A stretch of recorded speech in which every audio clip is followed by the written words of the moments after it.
I don't think we met, John. No, I don't think we have either. Good to meet you Good to meet you too. virtually. Josh is here. Hi, Josh. How are you doing? See, up in the upper left-hand corner, it says you're streaming live on YouTube. The other useful thing that you might want to know is the space bar in Zoom acts like push to talk. So you can press the space bar, temporarily unmute yourself, and then when you let go up on the space bar, you will be muted again.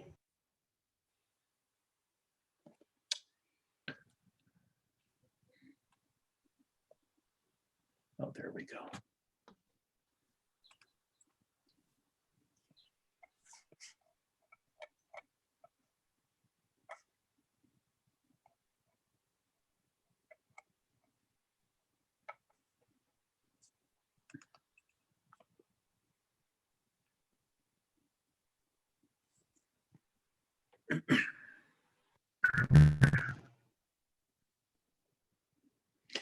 John, if we do the raised hand button, can you see that?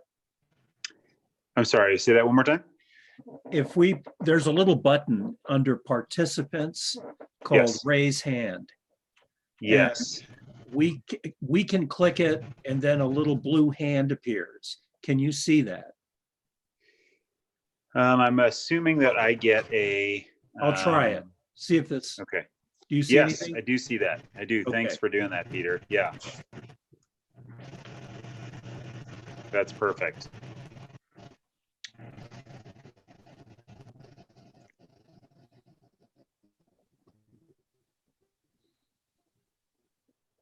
Do we recognize the 314 area code number?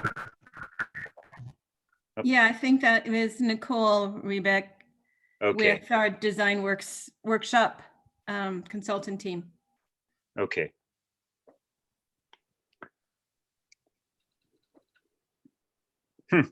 Look at us. It's happening. It is happening.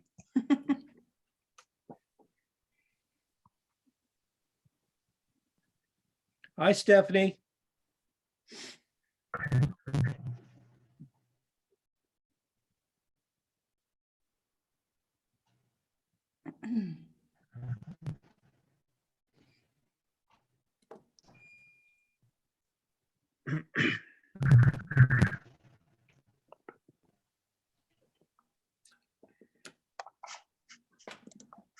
Greetings. Hi. Hello, Hi, Neva. Hi. Okay, so Caroline will not be attending, correct? Vince, are we waiting for Vince? And Sean?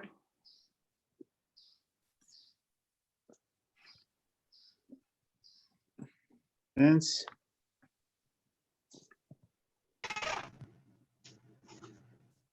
John, do you Yes. have any idea? We still don't know who this Cassius person is. Do we want to let them in to see if there's someone who's a member of the board?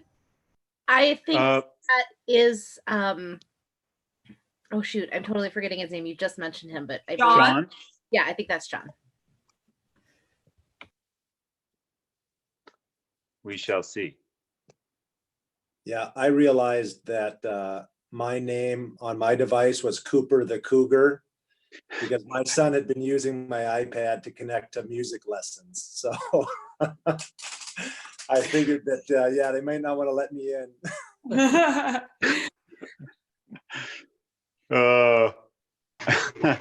That is fantastic. Do we have everybody? I think we might. At this point.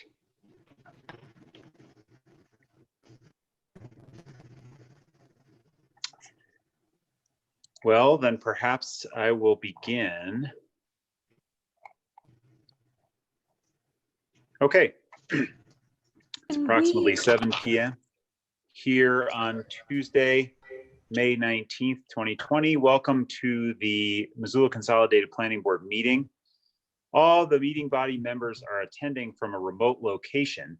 We're holding this meeting virtually, so we'll be doing public comment a little differently than usual via a live call-in phone line, kind of like calling into a radio show or to make a pledge during a telethon.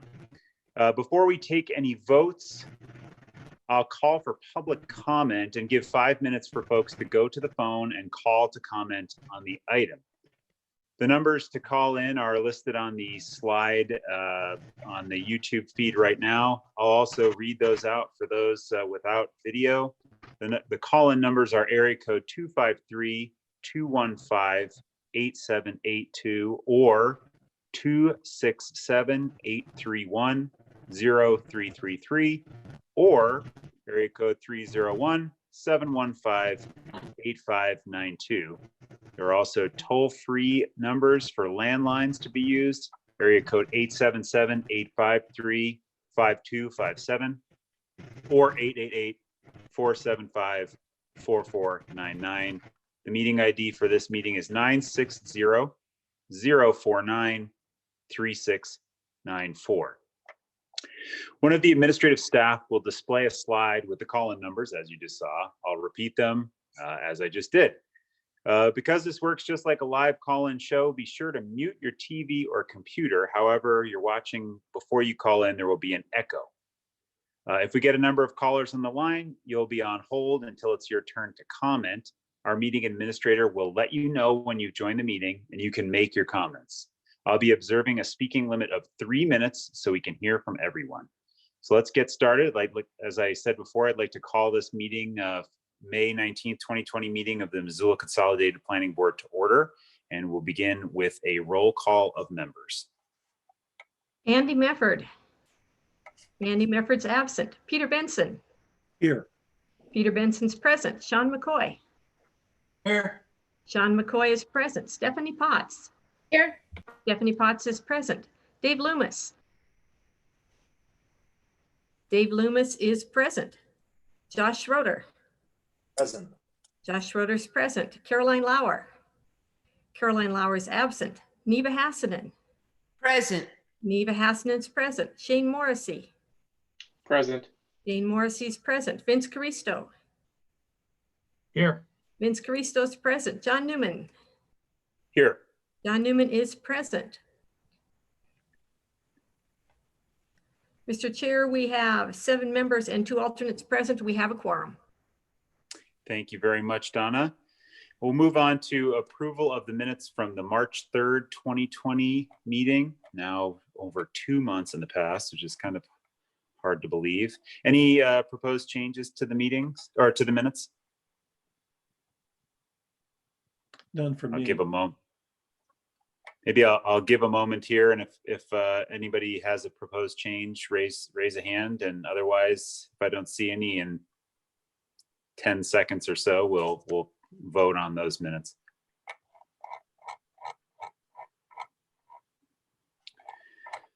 Okay, seeing none. All those in favor of approval of the minutes from the March 3rd meeting, say aye. Aye. Aye. All those opposed? Aye. Okay, none opposed. The meeting's passed, or the minutes pass. Okay, we'll move on to public comment on items not on tonight's agenda. Pursuant to what I read before, we will give some time for any folks watching to call in.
If the city administrative experts feel like we've given enough time, we could certainly wait the full 5 minutes, given that this is a time that often doesn't elicit comment anyway. I would propose moving on unless city staff suggests otherwise.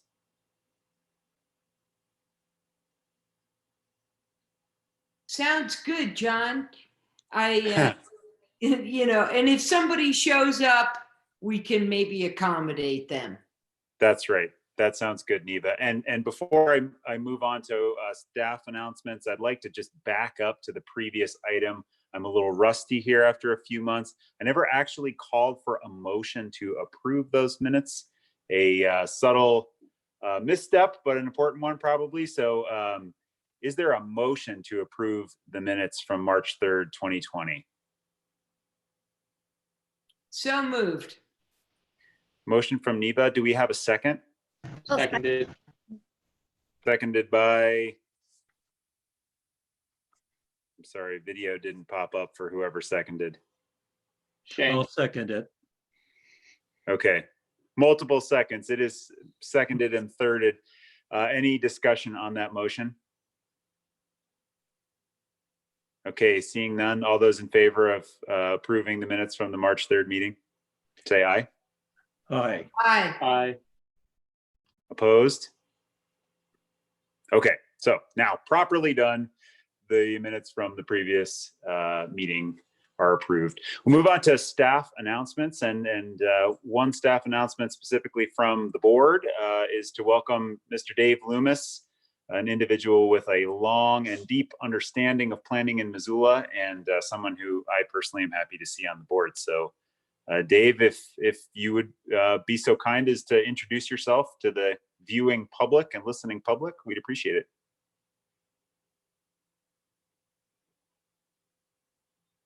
Thank you, John.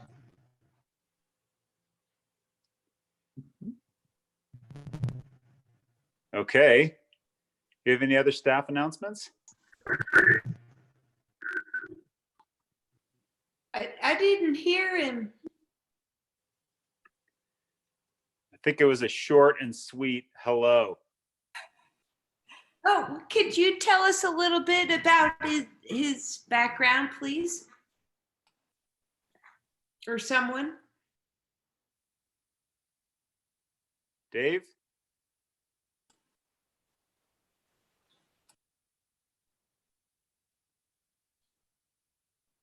Dave, Dave, I think you're muted.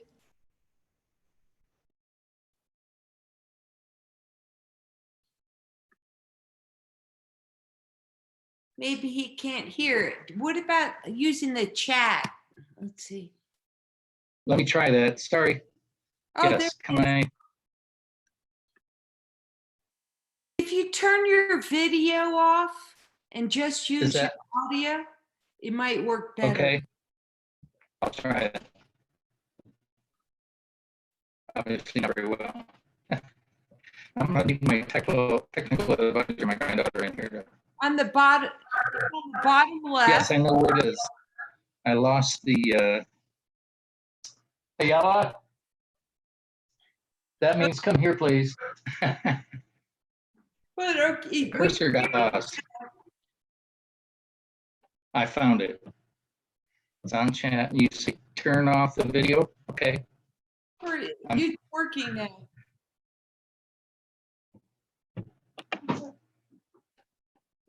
How's that? That sounds good, Dave. Okay, thank you. So do you want me to try that again? Yeah, just Sure. talk a Yes, little please. Okay, so I came to Missoula in '95 and worked at what was then the Consolidated Planning Agency here in Missoula City County for 15 years before retiring. Prior to that, I worked in California most of my time for both local, regional, and state agencies. The last one was about 25 years with the California Coastal Commission. And if you know anything about planning, it's a bulwark. And it was So that's, in brief, that's it. Thank you, Dave. Appreciate You're that. welcome. Karen? Hi there. This is Karen Hughes with Missoula County Community Planning Services. And I had a few logistical things I wanted to mention to the board tonight. First, thank you for your patience as we worked to see how things would play out with COVID-19 and now are working to figure out how to do virtual meetings with the planning board. Hopefully we can get all the kinks figured out because we have a number of projects on the horizon and they are headed your way. And they are, of course, all important because they are some of the things that we hope help bolster economic recovery in our community. We are expecting that even as we continue to see relaxations in the rules, that the likelihood that we'll continue to have to do virtual meetings will continue, at least in part. So we're going to get well practiced at it and probably actually look at putting it into bylaws so it's clear what the rules are. I just wanted to give you a glimpse of some of the things that are coming up since it's been a pretty good break for a while. There are both city and county development review projects, a number of substantial size subdivisions, as well as about 6 different zoning projects out there.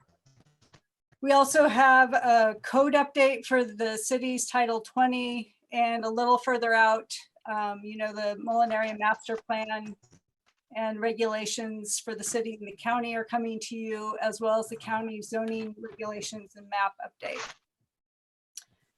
Since public hearings in this format seem to take a little longer, and because we have so many projects coming forward, we are going to be doing some early polling to see about the possibility of adding additional meetings in July, August, and September. And for our new members, we were in the middle of working on an orientation for you when we were all sent home to work, and we'll get back on to work doing that and probably be doing a virtual orientation for you. So I think that those are most of the things I had, and if you have any questions, I'm happy to answer them. Perfect. Thank you, Karen. Much appreciated. Yeah. Okay, we will move on with the agenda. We have no public hearings tonight. We do have 2 communications and special presentations. The first of which is a city subdivision and TED regulations review project. This is a focus group discussion that will be led by Laval Means from City Development Services and Jessica Garrow, I hope I pronounced that correctly, with Design Workshop. Thank you. Hi, everybody, and welcome back to this important service that you do for Missoula. And it's good to see you all. I am Laval Means with the planning section for development services, and we are starting a process of reviewing our subdivision regulations and TED regulations. We've only been into this process for just maybe barely a month. And part of the reason that we're doing this is to be able to establish a framework for future changes to these regulations. It's been years, many years since we have done a comprehensive review of the subdivision regulations, and just less than a year, maybe, yeah, less than a year since we revised the TED regulations. To set the stage for this project, we worked with the city leadership to describe the process and context of the project. We feel that an overview review is essential for creating a guided, comprehensive, and intentional path forward for the regulation changes in future steps. We developed some guiding principles for the process that helps to set the tone and expectations. We know that as development happens, one set of regulations relates to another, but we are stressing in this process that the focus is primarily about how land is prepared through subdivision and subdivision exemptions like TEDs for development. We've hired Design Workshop. They are a nationally known consultant company to help us with this project. And we have 2 of the consultant team members here with us tonight. Design Workshop has the expertise in knowing the planning process from both the government review side as well as the private project development side. They will bring the expertise forward, knowing we need regs and a process that works well for everyone. This stage of review and exploration of ideas on how to improve the development regulations will result in a recommendations report that we will bring forward in the fall, and that will help us to set our work plan and the future steps. So I'd like to introduce the project manager for the consultant team. Her name is Jessica Garrow. There are other members also with us tonight, as I mentioned, but I'll leave it to her to introduce Nicole, which you can see from the screen. And Jessica will be leading the presentation. We have some interactive discussion we're hoping to engage you on. And she'll be giving you an overview, talking a little bit about the timeline, and then diving into that discussion. And either through some help from John on calling on people as we go, or whatever process works for you. But I'll hand it over to Jessica. I think she's got a screen to share, and I just want to thank you again. Great, thank you, Lavelle. I am Jessica Garrow and a planner with Design Workshop. I'm going to try to share my screen, and hopefully you all can see that. And please stop us if it's hard to hear, if there's some technical issue going on. Please stop us. It's one of the new things in the age of Zoom. And we're really excited to be here tonight to help kick off this effort. As Lavelle mentioned, we're in about the first month of what will end up being a 6-month process. Before we dive into the details for tonight, I wanted to introduce our team. So I'm Jessica Garrow. I'm the project manager for Design Workshop. And I have a 15-year career pre-Design Workshop in municipal government as a land use planner, long-range planner, and a community development director. And so land use code is something that is actually very near and dear to my heart, making sure that it is reflective of community needs, but also is clear and able to be understood by multiple people. We also have Anna Laybourne. She is not on the call tonight, but she is our principal in charge and has nearly 2 decades of experience working with communities as project manager, everything from comp plans, master plans, entitlement work, broad range. We also have Brooks Coles on our team, and Brooks comes from a background in the private development sector. And so he really helped round out our team in terms of making sure that we have background and understand how to address regulations from both the public side as well as the private side. And he's not here tonight, but he will be in future meetings. And we also have Nicole Rebeck Stout, who is on the call tonight, and I'll let Nicole introduce herself.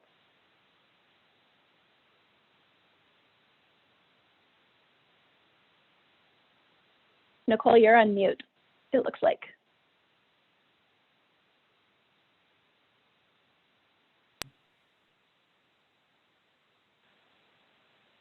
Okay. Thanks. Sorry about that. My name is Nicole. I've been with Design Workshop for 4 years. In that time, I have worked for private developer clients, helping them through their entitlement process in various communities across the Intermountain West, and then also assisted numerous communities with downtown plans, comprehensive plans, shaping the policies to help their community grow. So I'm looking forward to helping Missoula on this effort. Thank you. Great, so that is us, and again, we're really thrilled to be diving into this project and starting off tonight. So one of the things that we wanted to start with is this list of guiding principles, and Lavelle mentioned this in her introduction. But this is a set of principles that were established by the city as the city was preparing the request for proposals that ultimately led to the selection of Design Workshop.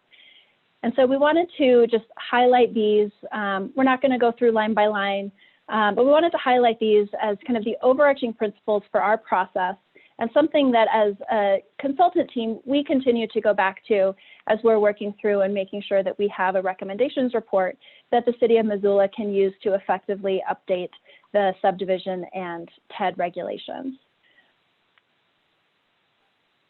Lavelle, is there anything you wanted to add here on this slide?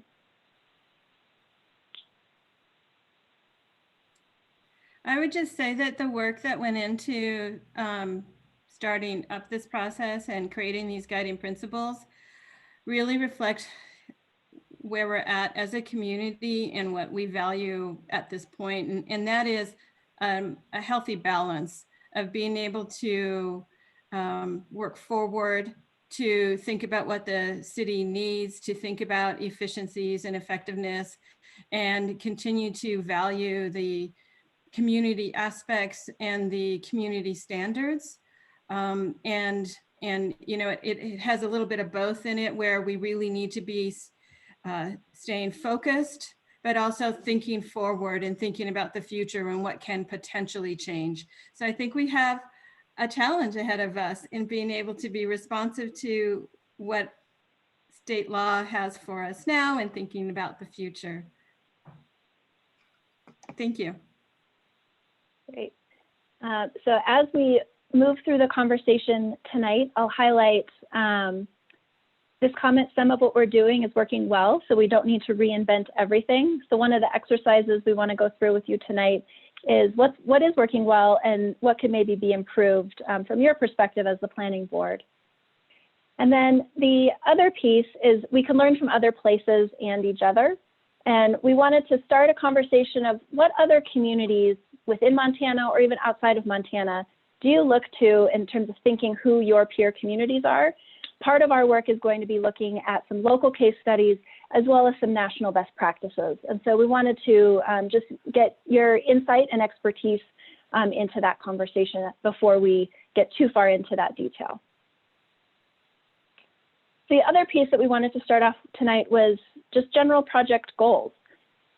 This is what we understand, what we've heard through the last about month and a half of work, that it's really important to align a recommendations report with state law and local planning documents, that you have a recommendations report on the subdivision process and the TED process that you can then use to truly implement effective change that is going to work for a broad range of the community, from the city perspective, from a developer perspective, and from a neighborhood perspective.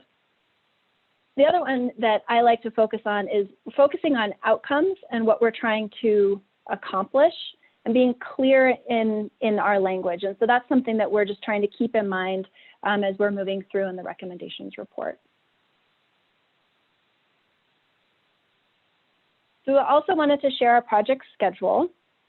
And this is a project that's anticipated to take about 6 months. So right now we are right here, middle of May, working on some engagement. This is one of our focus groups. We're hoping to hold some additional focus groups here in the next few weeks. We've had an initial touch base with the Land Use Policy Committee, as well as having a working group kickoff meeting tomorrow. And so we are in the middle of kind of the listening phase of this project and getting ready to move forward into outlining, kind of drafting up what that ultimate recommendations report would be. So we will be doing some local case studies. We'll be doing a deep dive into 2 subdivision processes and 2 TED processes in all likelihood. We're going to be reviewing the existing code. And as Lavelle said, this project really is focused on subdivision and TED processes, but no code section lives in isolation. It always has interaction and relationship with other code sections. And so we want to keep that in mind. And while we're not going to be making recommendations that are specific to zone districts or specific to maybe other processes, we do want to recognize that. And we will try to find a way to accommodate that within the final recommendations report. The other piece that we're looking at is state law. So because there is a legislative session that starts up next year, the city identified this as a good time and opportunity to identify what ways could the city of Missoula potentially influence state law as it relates to subdivision and subdivision exemption processes. So that's another piece that we're working on, and then the best practices that I mentioned. And so we would expect that we'll be back here with you as we move through this process, as there's something more tangible, right? Again, tonight is a little bit of listening, hearing from your perspective what's working and what's not working within these land use processes. And then as we move forward into the recommendations report, we'll be back with you. So I want to pause there and maybe see if there are any questions, and Lavelle, if you had anything else to add.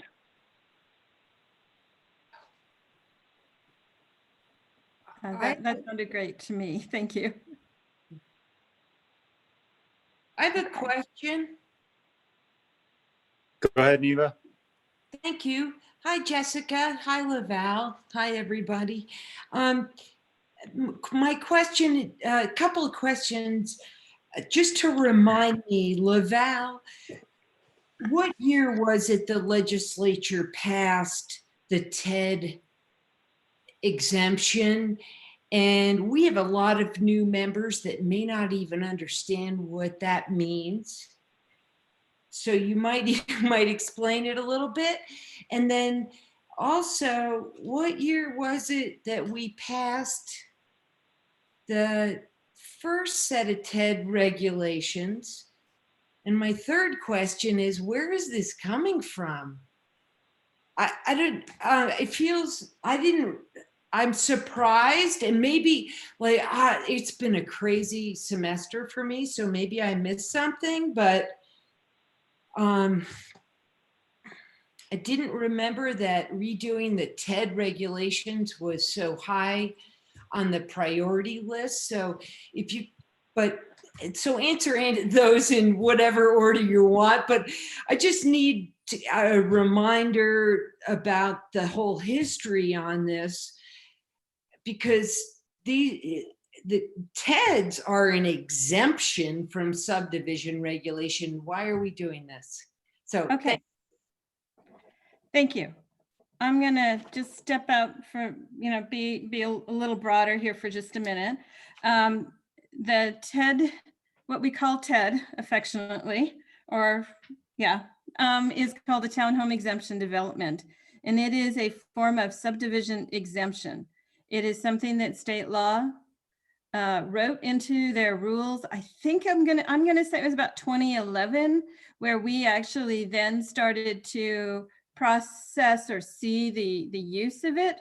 Not immediately, but 2012 and then 2013. I mean, probably where it really started to kind of come through. And the way that Missoula has looked at townhome exemption developments has evolved over time. And I don't want to dive into why or how the state came to consider this townhome type an exemption, but they have. And the city initially processed those requests through multi-dwelling site design standards, because we look at multi-dwelling as number of buildings, more than 2 buildings on one site. So we would start to use those standards as a way to try to review and guide an exemption. That evolved over time. Processes, the projects got more complicated. The projects got varying sizes. And we, in 2016, I think it was, established some more specific regulations for townhome exemption developments. And that helped to create a relationship, I think, to awareness for neighborhoods for TEDs of a certain size, and it helped to create an additional review process for TEDs over a certain size, and it also addressed some of the things we felt we were lacking when a townhome exemption project was being proposed, and that was primarily in the park open space category of things, and a response to certain mitigations. So regs were changed in 2016. We came back to look at additional regulations out of an interim ordinance that was established last year, and created some additional amendments to that TED process and some caps on the sizes. And there was a lot of frustration, both from the neighborhoods and the administration, the people that needing to review them, which for larger projects was a city council. And there was just a lot of clarity that I think we needed to address. And we tried to do that. We did that with the last round of amendments. But I think that there is a lot of interest and exploration in that tool, as well as our subdivision tool. And I think this brings us back to what is in subdivision regulations that is, and how is it being processed, that we can modify if there's any latitude to it, to create it as a desirable tool to use when it is the right time and the right place to use it. So that's how I think this development regulation between subdivision and TEDs gets kind of combined, because we think there's a way that out of, not having looked at our subdivision regs for probably over 10 years, that it is time to look at this from a comprehensive lens and see what kind of community we are and what kind of community, how do we help the housing policy aspect of things with the need for addressing supply and efficient reviews and processes, et cetera. So we have that aspect of it, and we have this lingering tool of townhome exemption. And I think we're trying to find the right place for it in the context of improvements to our subdivision regulation and subdivision regulation process. That might be, and so that's where it's coming from also. I hope that helps.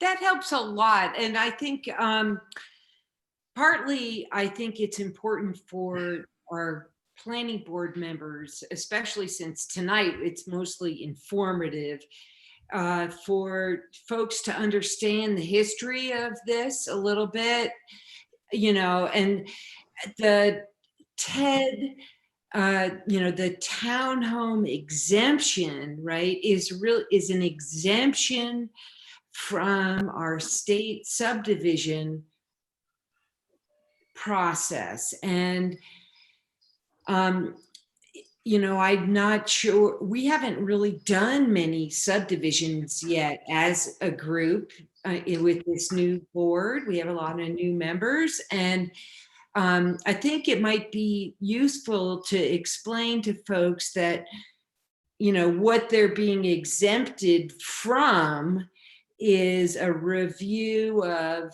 things like the impact to wildlife, impact to agricultural land and agricultural water, and a variety of other things, public health and safety.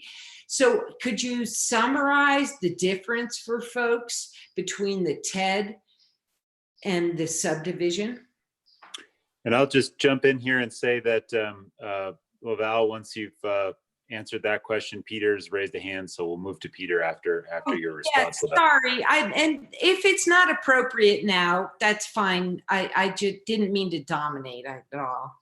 No, I think, this seems like this being a discussion, sort of a, organic situation. I think that's just fine that we ask questions as we go.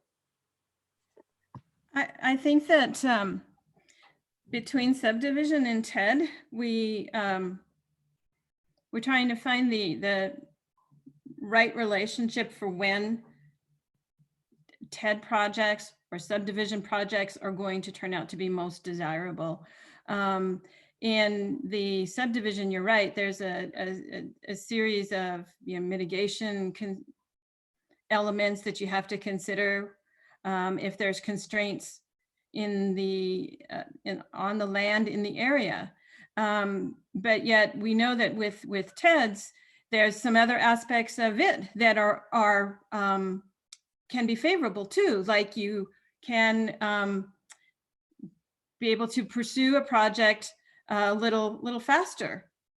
So is there a place where that can be supported? You know, one of the elements that you'll see in future slides is, should we be looking at our geography a little closer and think about where there's places for less constraints, where we know we are in you know, vast, right inside the city, and the challenges to some of the constraints in the primary review criteria are less so. So does it make it a possibility and a more desirable tool in some situations, and a more clear tool to use subdivision in other situations? And to dovetail with that, Laval, is always my impression with TED that the idea was, and the original law in 2011, I think, specified that these were appropriate. There were a couple of different areas, as I recall, where it was specified it was appropriate. And one of the areas where townhome exempt developments was deemed appropriate by the legislature was in areas with municipal zoning in place. The idea being that municipal zoning in theory has already accounted for some of the considerations that might come up in the subdivision context. Mm-hmm. And so, you know, the city is kind of the prime place to be doing this sort of thing, I think. Anyway, Peter, you had a question. Well, I don't know if it was just a sense or or if someone had underscored it at some point in the past, that the city and the county found the subdivision rules imposed on us by the legislature to be unwieldy, if not unmanageable, and that TED was an attempt to take some control as well as open up some of this. Some options for developers that met criteria, Missoula criteria better. I don't know if that was the sense, or if I wanted to ask Laval if she could speak to, does this process, the revision of TED and this looking at this process, provide the city with more control of the planning process? Well, I think we need to see this, see what comes out of this process. But I think that, you know, the idea of being able to explore how have we been doing on process, and you know, and how are the development applications doing? You know, how does it all come in? That's part of being able to look at some case studies. And are there some ways in this 6 months exploration to be able to compare and to think about ways that we can adjust some things while still being straight with state law, and be able to support, you know, streamlining processes, addressing predictability. You know, there's a lot of different aspects of that. And I think that, you know, I've heard it from various boards that have to review projects, the frustration of like, why does it have to be this big? And this, you know, it might be a minor subdivision and you're looking at a 200-page document or something. And every place, I think, in Missoula proper, around the urban area, has challenges. And, you know, you might not ever be able to address that, but you might. So if we can create a greater clarity and address, you know, developing the right tools for the right situations, I think that's what we would like to be able to do. I know that this board hasn't seen, and neither has the city, seen that many subdivisions in recent years. So I think that our subdivision regulations have sat out there for a while, and we've spent a lot of time focusing on our zoning tools and our development tools, our development standards. And, you know, right now there's more activity, more interest in subdivision as well. And it happens to be also the time when we need to be looking at these regulations. But it's just been a very long time to be able to understand and take a good look at the clarity in our regulations and to evaluate how we've been doing as a process goes for that. And I think that that aspect of this is going to benefit everybody as well. And while we do that, we're looking for the right parameters for the TED elements. And I don't know if that's going to mean any amendments to where we are right now, but it's subdivision and subdivision exemption. And we want to see where that takes us. Vince, you had a question or a comment? Yeah, thanks, John. Just in response to Neva's question, I just wanted to bring up some background. Last year, we did consider as a board updates to the TED ordinance. I have the benefit of having the computer right here. So Ben Brewer wrote a memo to us at the on the November 7th planning board meeting that summarized what we had done and the recommendation we'd made to City Council and how City Council responded to it. We considered the update over the course of 2 meetings in August. And recollecting the discussions there, I mean, we had heard lots of comments from the development community about essentially the desire to avoid the subdivision process at all costs. And they were at times trying to fit projects into a TED process that didn't really seem right in some ways, but we fully sort of understood, you know, their frustrations with the subdivision process. So at that time, it made a lot of sense to the board, I think, to update both at the same time because they're really interconnected. So for any new planning board members that want some background on this, I would recommend the November 19th, rather, the November 19th board meeting. There's a memo from Ben Brewer that summarizes the discussion there. And I guess of note too, it's saying here that we had actually recommended as a board one update that City Council denied, which was to increase the size of TED units, the number of allowable units. So I'll leave it at that.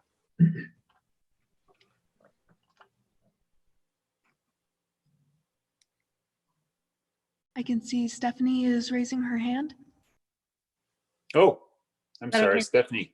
Okay, thanks. I just wanted to add some context that I also recall from that meeting that Vince just brought up, and something that I think that just a different perspective that I think is really important for us to consider with this, and also that we did consider in the last time we looked at TEDs and this exemption from subdivision review, and that is that yeah, subdivision review is burdensome, as is the public input process for many types of things. And I guess I personally want to just share the perspective that it's not something that the state legislature is imposing upon us. It is something that we as the people of the state of Montana have voted to assert as a public process for how we decide about large scale decisions that happen about how land is used in our community.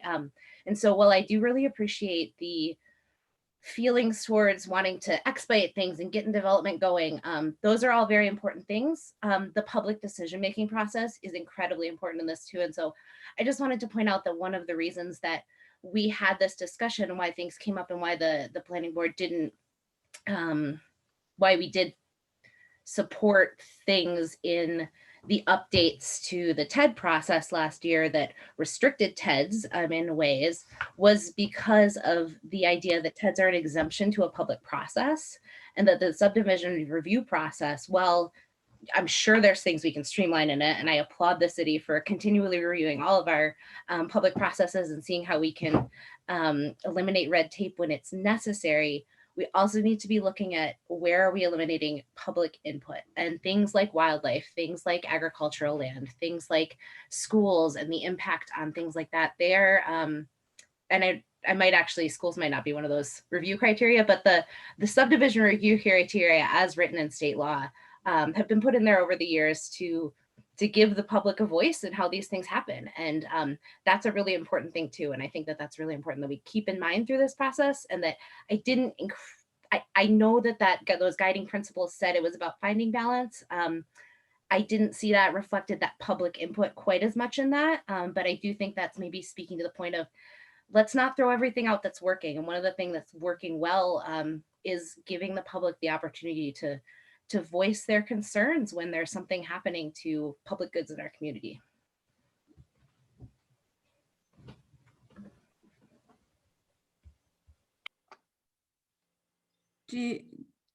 Thank you, Stephanie. I think that's well said. And we know that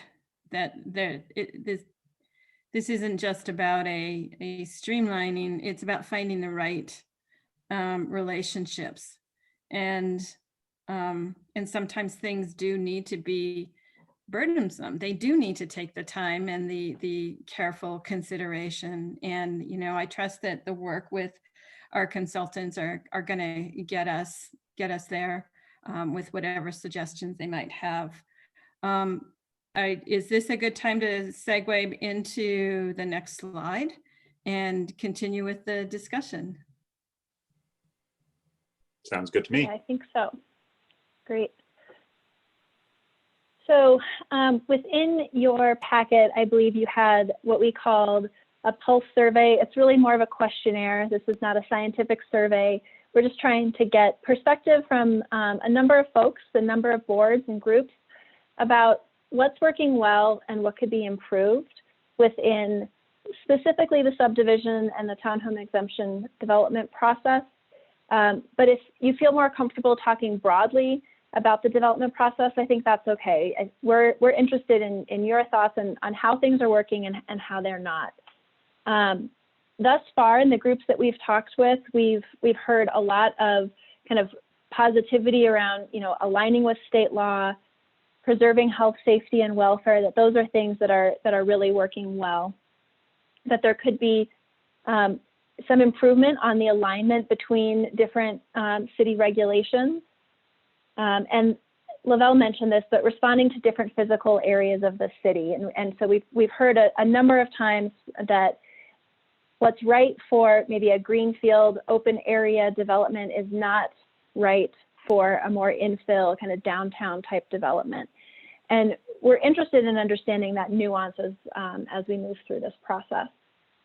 So at this point, what I wanted to do was open it up for discussion on, from planning board members' perspective, what's working well and what could be improved.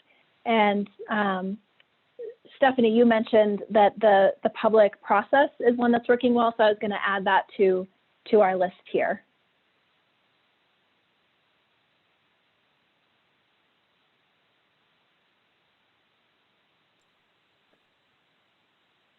I don't know if folks want to raise hands or what the best way to facilitate this is with this group. I can call on people too, if you'd like.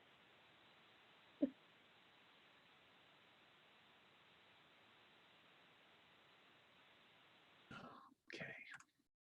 Well, I'll say, oh, I'm sorry, Peter, why don't you go ahead? Oh, I was just going to mention that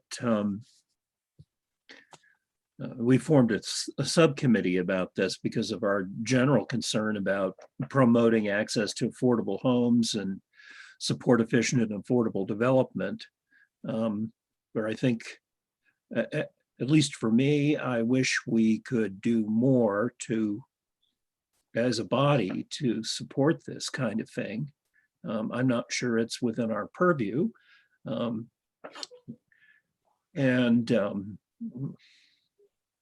Yeah, and I think there are a lot of different communities across the country that are facing the same issues. And now post-COVID, we're going to certainly see more of it. I would very much like to see ways to promote access to affordable housing.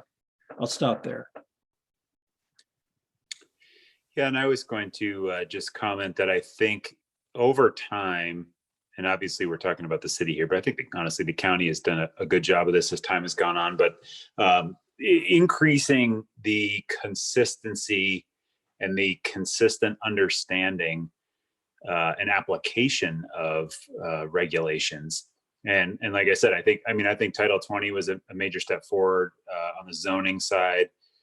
I can't say that there was an inconsistent understanding with the subdivision regulations or, from application to application, but I think that's always just such an important thing to consider when drafting regulations and revising regulations, is that they are applied and understood consistently, because there's nothing that upsets people more than and borders on illegality than treating one party differently than another. And so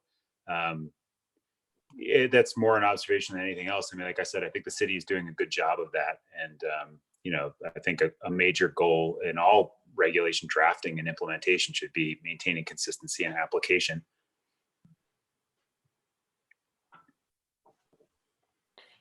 John, may I speak to that? Yes.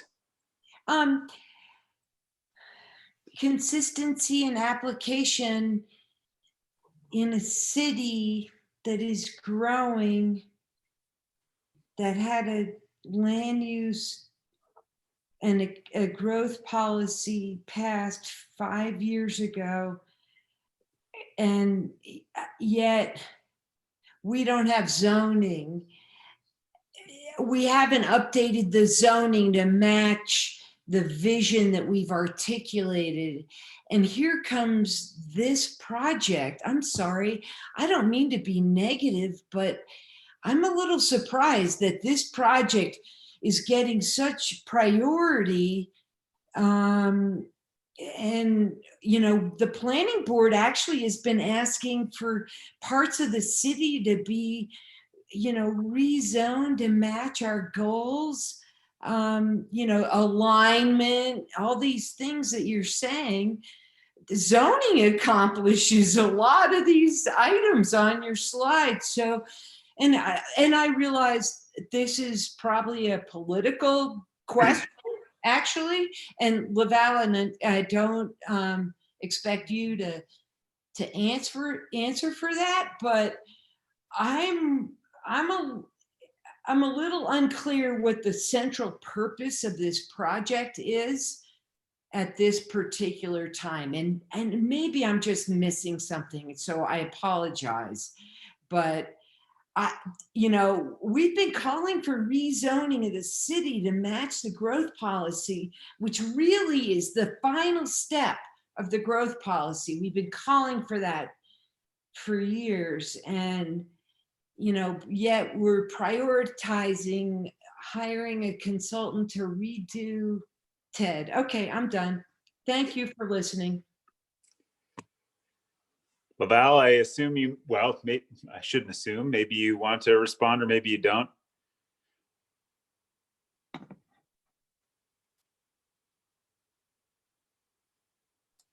I think that's a no. I didn't mean. It's not your responsibility. I understand. I mean, we've talked about the need to look at rezoning the entire city, as you say, and we've had differing opinions about how that gets done, and I think we will continue to.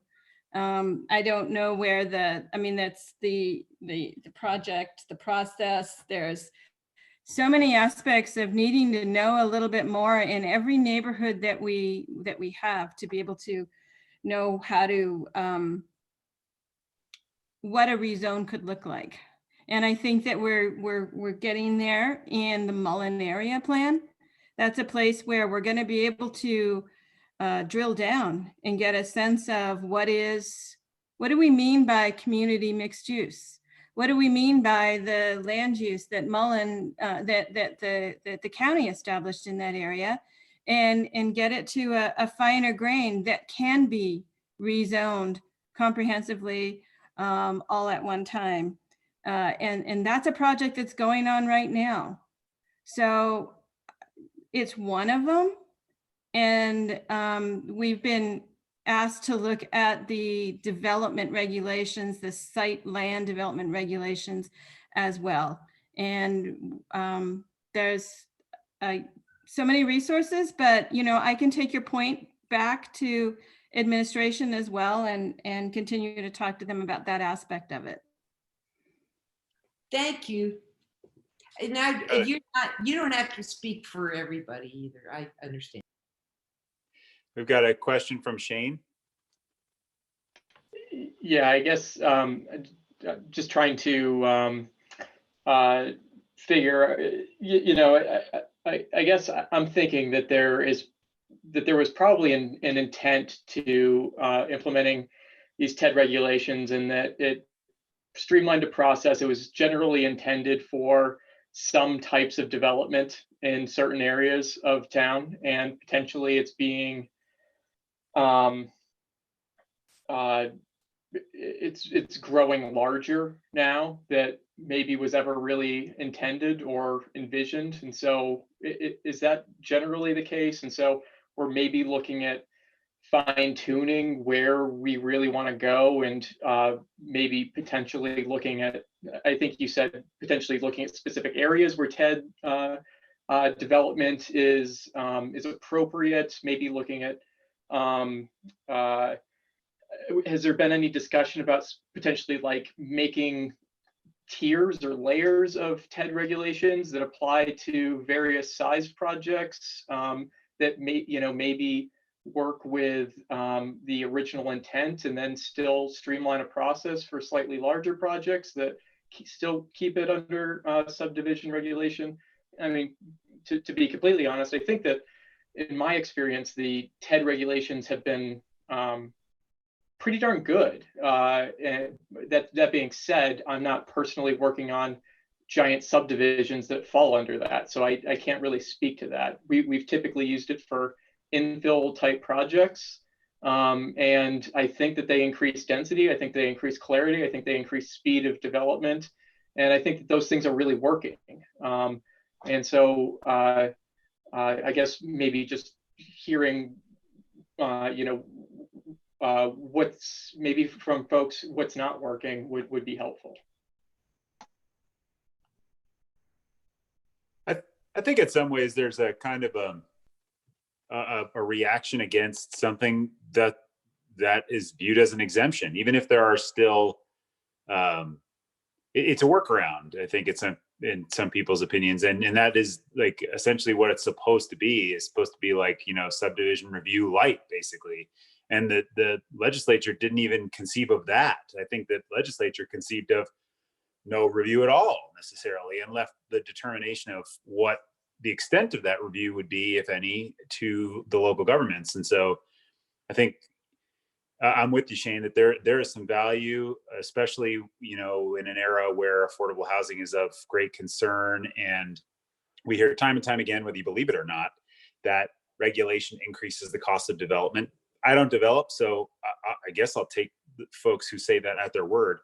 And so if we can, provide some options to speed things along, like you said, and decrease regulation for, worthy ends, as opposed to just giving people a pass on a more robust process, I think that's a good goal, so long as the considerations that animated the Montana Subdivision and Platting Act are considered, and we don't just completely throw that away.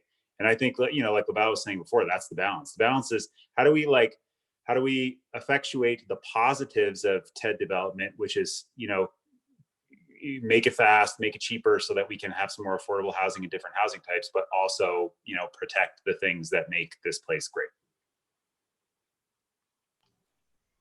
I think that's really That's an interesting thing for the planning board, because we don't typically see TED developments, and haven't seen many subdivisions in recent time, so limited experience reviewing them. But when we did discuss it last year, there was definitely a narrative that, as you described, Shane, that in recent years we'd seen huge growth in the number of TED projects that were coming through the process, and they were getting bigger, and sometimes with a conditional use to allow more density. And so I think that was one of the main problems that people pointed out, that it's wasn't intended to function that way as a workaround from the subdivision process. And I think I totally agree with that. But of course, balancing the desire to have a more predictable process for developers or people developing properties.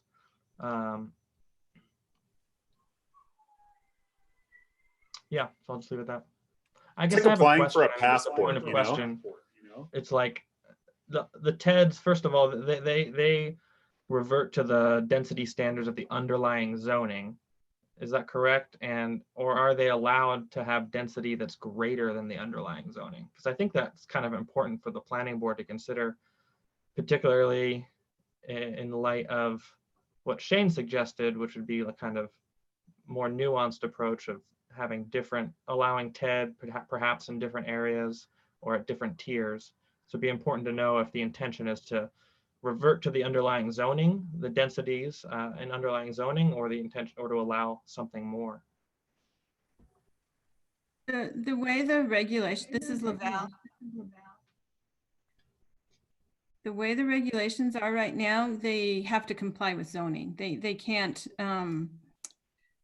propose greater density than what the zoning permits. Okay. So doesn't that, I mean, that circles back to my point about we haven't really updated the zoning to match our vision for what the community's going to look like.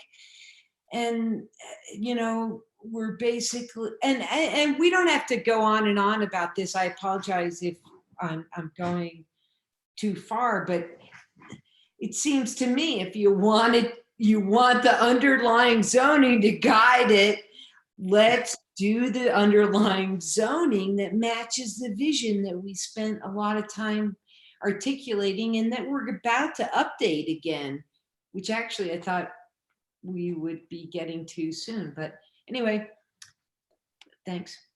Well, one quick comment, then we have a comment or question from Mary McRae, followed by Peter Benson. But I think the position of the city, Neva, as you might remember from this discussion a while back that kind of was repeating itself over and over again with respect to like RM2, RM1-45, and we were seeing that spat of rezoning requests and wondering why we even had to do this.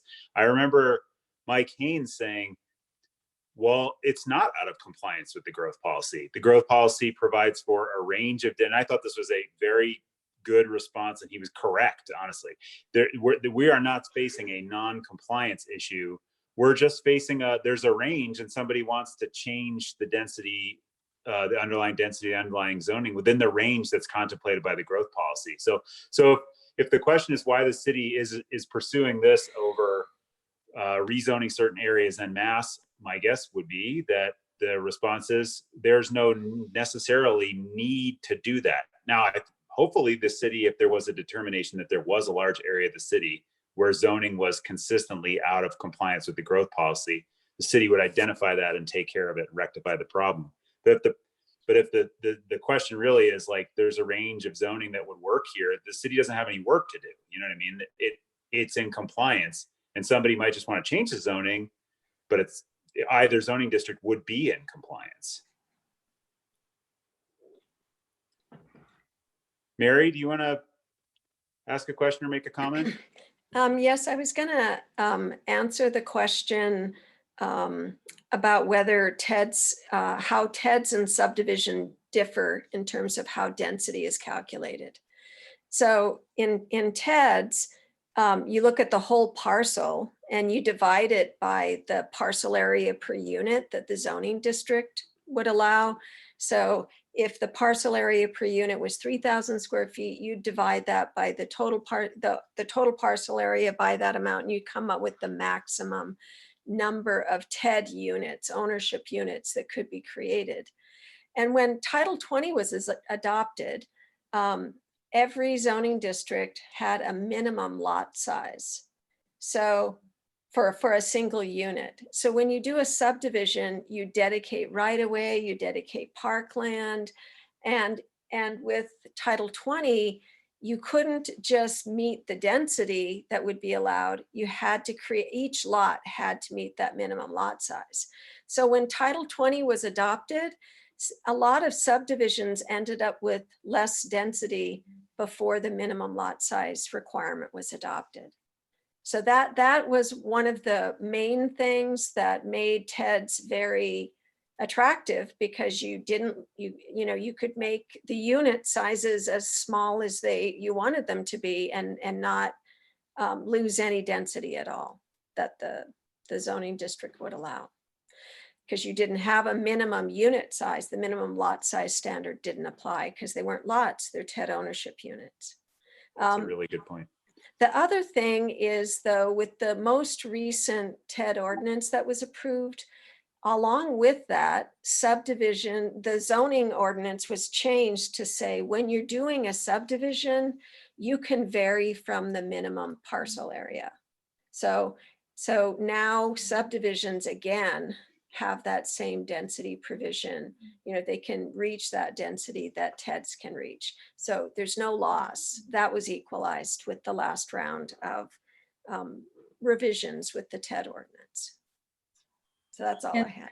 The thinking was to create a greater parity between subdivision and TED, so that you're not going to use the TED for increased dwelling unit potential, because you could do it in subdivision as well, and see more folks using subdivision that should be in that way. Peter, you had a question or comment? Well, yeah. If the original question was, what do we think about these, but what works well and what should be improved, and what do we think of these 19 issues? My concern is this asked us to step backwards again and re-identify the issues and what their priorities are. And we know that the developers going to say we need to simplify the process, reduce review times, temper expenses. And if you want to promote affordable housing, you need to cut costs and and cut into other things that we think are important. And so I find myself frustrated that we're being asked to look at this again, and asking the community to look at this again, and getting the same answers that we just got when we asked the questions in the county about zoning. If, on the other hand, as Mary is suggesting and Laval is suggesting, that we need some clarity about what TED should be and what subdivision should be, fine, let's proceed. But if we are, throwing everything back into the mixer and spinning it again, I think that's a mistake.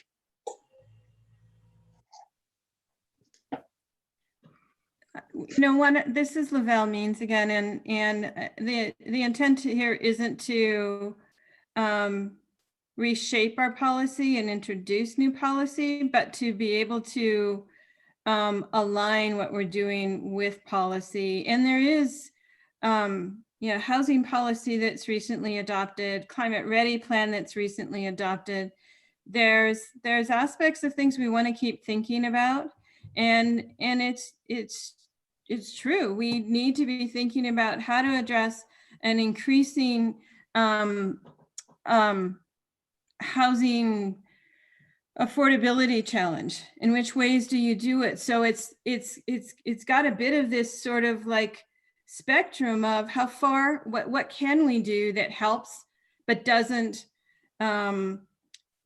take away from maintaining our high standards as well. What we're hearing, I think, in today's discussion is there's other things that aren't really identified on this list, and we talked about the public input factors. That's why this is here to help stir the conversation, spur the conversation, and it's not intended to create a whole new set of policy. And I would quickly add that, Peter, your question was maybe a good segue into kind of continuing on with the conversation tonight, and in looking forward, right? Not where we are today, but in looking forward, as we're thinking through what does a recommendations report look like? What do the individuals or the board as a whole think about these two questions? And I see some hands up, so I'm going to stop there. But kind of this is where we want to go. Is what would you like to see as we're working through a recommendations report? I am not seeing those hands up right now. Looks like Stephanie has a question. Okay, Stephanie, go for it. Hi, I have a question about your public input process. I think it's great that you're reaching out to different folks, and it seems like from the slide you showed us a few earlier that you have a very robust plan for various different workshops and input focus group meetings. My question specifically is, we're talking about neighborhoods and areas where we might focus TED development or not focus TED development. And I happen to live in one of those neighborhoods, one of the ones that's been changing very rapidly to accommodate a lot of TED development. And I'm curious about, how do you plan to reach out to and include the voices of people who live in those neighborhoods in this planning process? People like my neighbors who are directly impacted by this, but who don't own the lots and who aren't developing the lots. Yeah, so I'll start, and maybe Lavelle, you can supplement some of my comments. So we have, we've had to pivot with COVID, like a lot of folks, right? And so we've moved to kind of online focus groups. We do have some neighborhood representatives, so it's not going to every single neighborhood coalition, so to speak, but have some groups, some individuals identified to make sure that we have the voice of not just a developer or a housing advocate or an environmental advocate, but people who are living in these neighborhoods, whether they're on the outskirts of the community or in downtown. That's just the initial phase, I would say, of the engagement. The other thing that Missoula has just recently launched is the Engage Missoula platform. And so we will be using that through this process so that, again, it's kind of shifting things to an online focus, but we'll have opportunities for general community members and anyone who's interested to provide comments as we move through this process. And if we are able to hold in-person events, that is planned for kind of month 5. So looking into late August, early September, where there can be a large in-person gathering or a number of smaller in-person gatherings where we could kind of talk through that before we're finalizing some of these recommendations. I appreciate and respect what you guys are saying, and I'll just add one more thing in, and I'm saying this as somebody who's right now figuring out how to educate people on an online platform. So I totally understand that this is a whole new situation for us to navigate. But since it is a public process, I think it's important for me to point out that there are a lot of folks in my neighborhood who don't have ready access to the internet or to computers. So I know you guys are thinking about that, but just something to point out.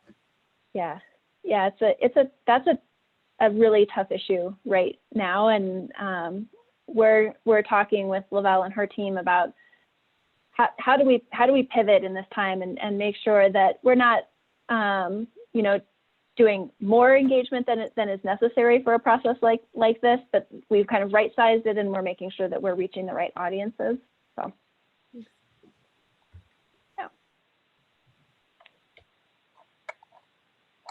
So we did want to get your thoughts, and if you're comfortable throwing out a number where you are on these scales. I would imagine in the second one, how should policies be implemented into the code? There's maybe a range of thoughts as kind of rigorous requirements versus incentives or suggestions. And then same thing, looking at this top question on regulatory flexibility. As you think through the projects that you've seen, what type of flexibility would you like a developer to have or the city staff to have in terms of evaluating a project? everything be absolutes or suggestions, or a little bit of both?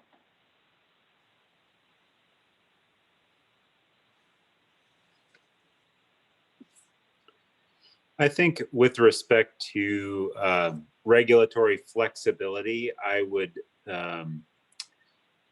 I think having it be closer to more on the flexible side. I mean, a range of options I think would be appreciated by folks coming with projects. And I think you'd see, well, you know, I mean, if variances are supposed to be the exception, then if there's a range of options within the code, then you'd see fewer variances. I think that if people knew going into things that they could accomplish this, the letter of the regulation by doing one of a number of things, that would be, that I think that would smooth the relationships between local government and the development community for certain. And as in terms of how should policies be implemented in the code, I think I like kind of the middle of the road approach. I mean, I think where a policy touches on something that has been deemed, you know, sort of extra important to the community, you know, we'd want to have that imposed through a requirement, and where, you know, maybe there's sort of budding concerns of the community and things that we're looking to do, you know, move toward, or maybe aspirational, you might call them, or something like that. You know, we can accomplish that more through an incentive. Peter, I see your hand up.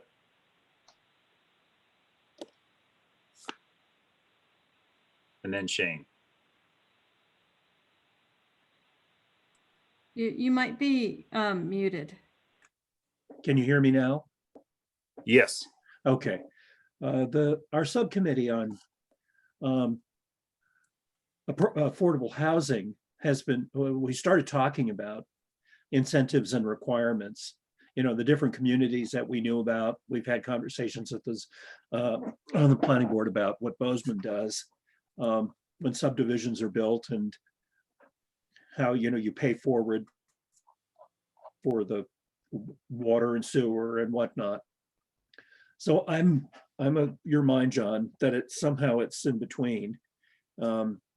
But the trick is to make it creative. And, you know, it's awfully nice to say, oh, we'll just apply to the feds and get some incentive money to build affordable housing. But us and, you know, 500 other small communities across the country are doing the same thing. So yeah, the more creative we can be about coming up with incentives and requirements that aren't too onerous, I think, is the secret.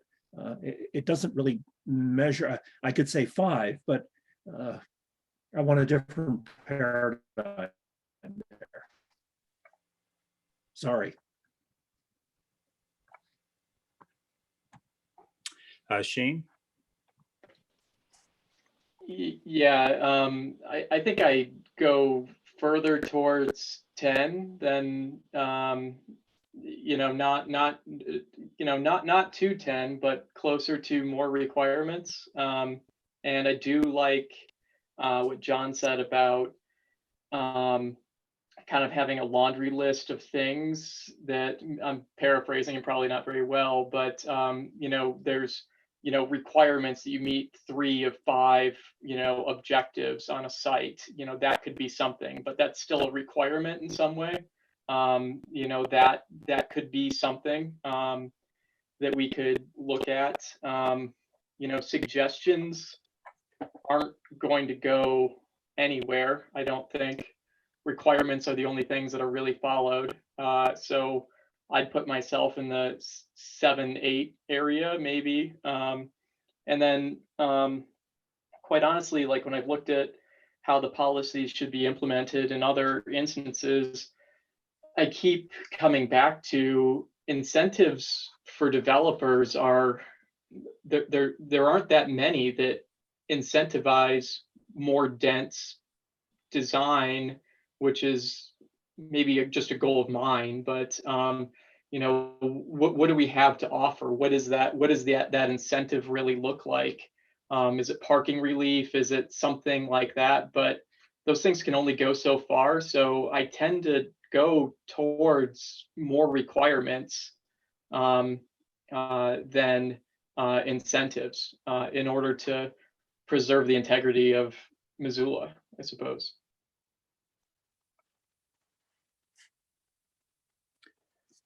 Mary?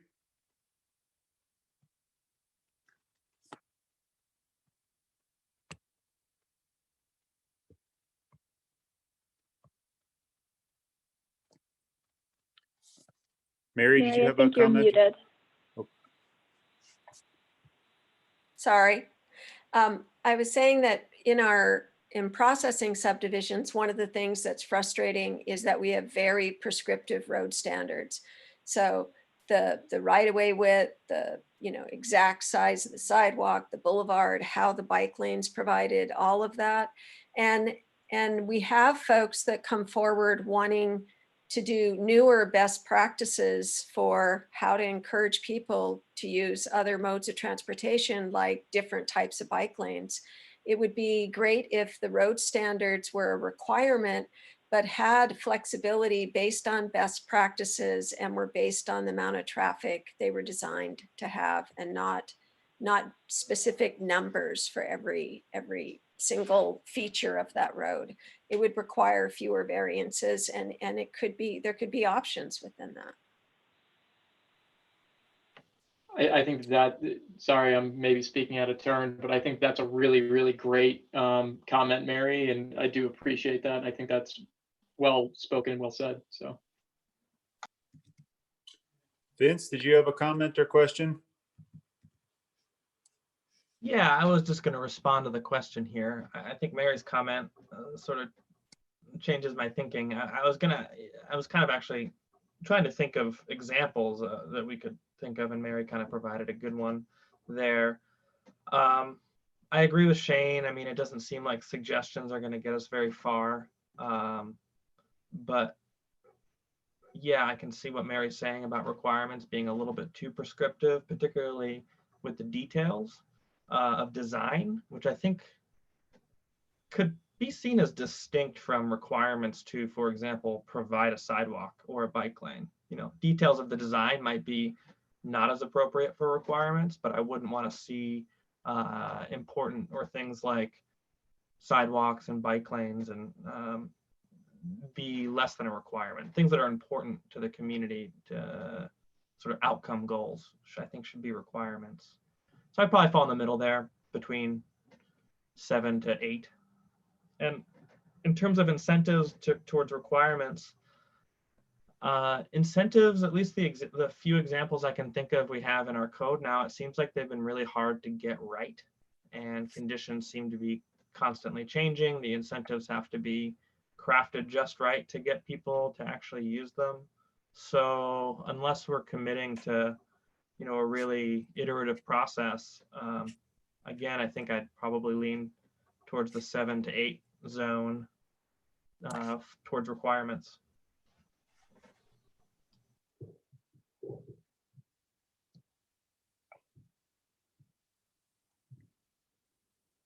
Any other comments from folks? I'll share my thoughts if there's not somebody else who wants to go. Yeah, go for it. So I guess in general, I won't repeat what everyone else said. I share that feeling of, I guess my gut feeling is I just want this to be effective. And so I think to what extent maybe it's even a step back of being clear in the intention of what things are, and what we are trying to accomplish. Like I can think of another example.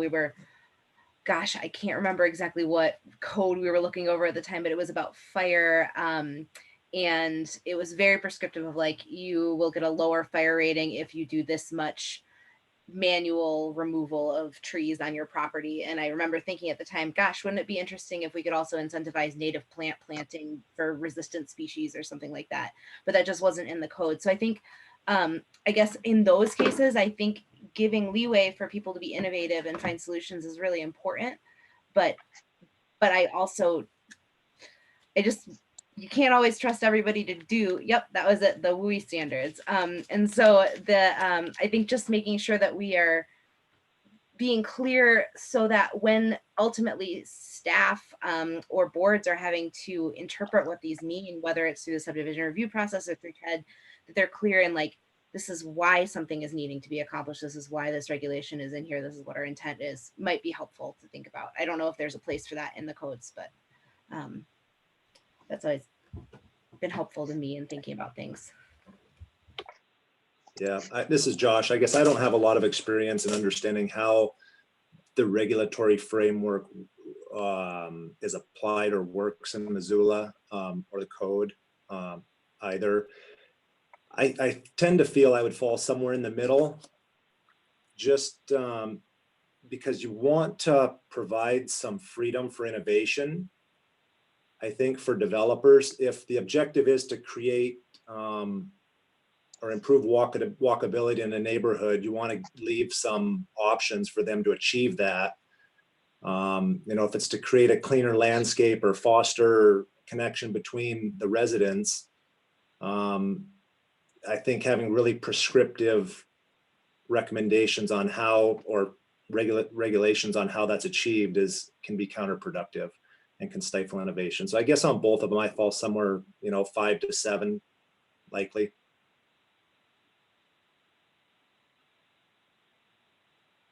Great, thanks everyone. Kind of our last set of concluding questions is, as you think about this process, remember we're not providing specific code language that's going to be adopted. We're providing a recommendations report and a pathway for the city to move forward with these potential regulation updates. So with that in mind, what does success look like to you? What are the things that we need to make sure we're addressing, or things that we maybe don't need to address as part of this recommendations report from your perspective as the planning board? And then also, as we're working through and getting ready to launch into some best practices analysis, who do you consider to be your peer communities that you would want us to look into and from a subdivision and development regulation perspective? You can answer one or both, whatever works. This is Josh. I have a couple of communities that I follow that I think have done a really good job. One is Serenbe. It's just outside of Atlanta. You know, it's a community that embraces biophilia. You know, they try to foster a connection between, you know, nature and humans, improve, you know, the walkability of the neighborhood, focus on local agriculture. They have Earthcraft certified homes, edible landscaping. I mean, really innovative stuff like having trash cans below ground for a clean landscape. Mailboxes are in a central location, you know, that create kind of a social hub for people to get together. Porches sit close to sidewalks, so neighbors are encouraged to interact. They preserve over 70% of the land for agriculture and recreation, so a lot of open space, miles of trails. So I guess for developments on the urban edge, that's something that would be interesting to look at. More in the urban center, I guess, for single family detached homes, pocket communities such as, I think it's Langley, Washington, city of Langley. Yeah, so they adopted new zoning codes called the cottage housing development that allows for more dense development without sprawling new homes. So I think they doubled the density of detached homes in single family areas, you know, and provided rules around that. But, you know, all of the homes had to face common open space. And I just think I don't see any of that in Missoula, you know, either Serenbe or Langley. And I just think that there's some things we could learn. I don't know how that applies exactly to the regulatory framework and subdivision code and all that. But if I was looking at analog communities that I would like to, you know, try to emulate, those would be two. Great, thank you. What do others think when you think of as your peer communities that you'd be interested in us exploring? The other thing we've heard is Bend, Oregon, as another example.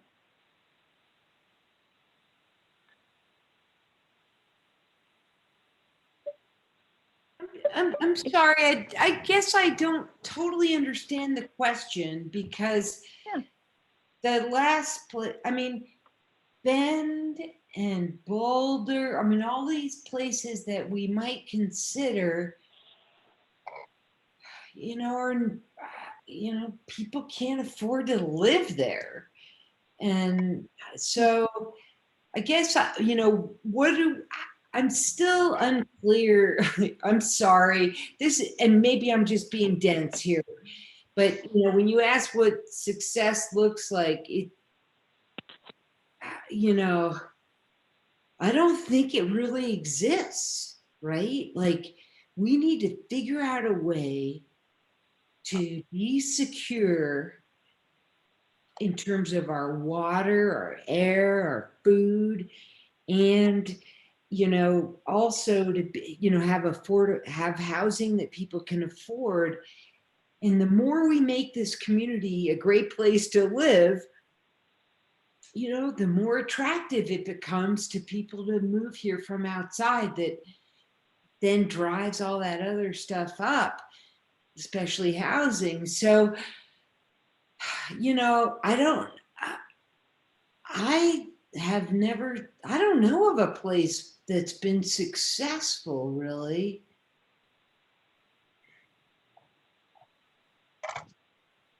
It just seems like, and then how that relates to TED regulations, I'm not sure.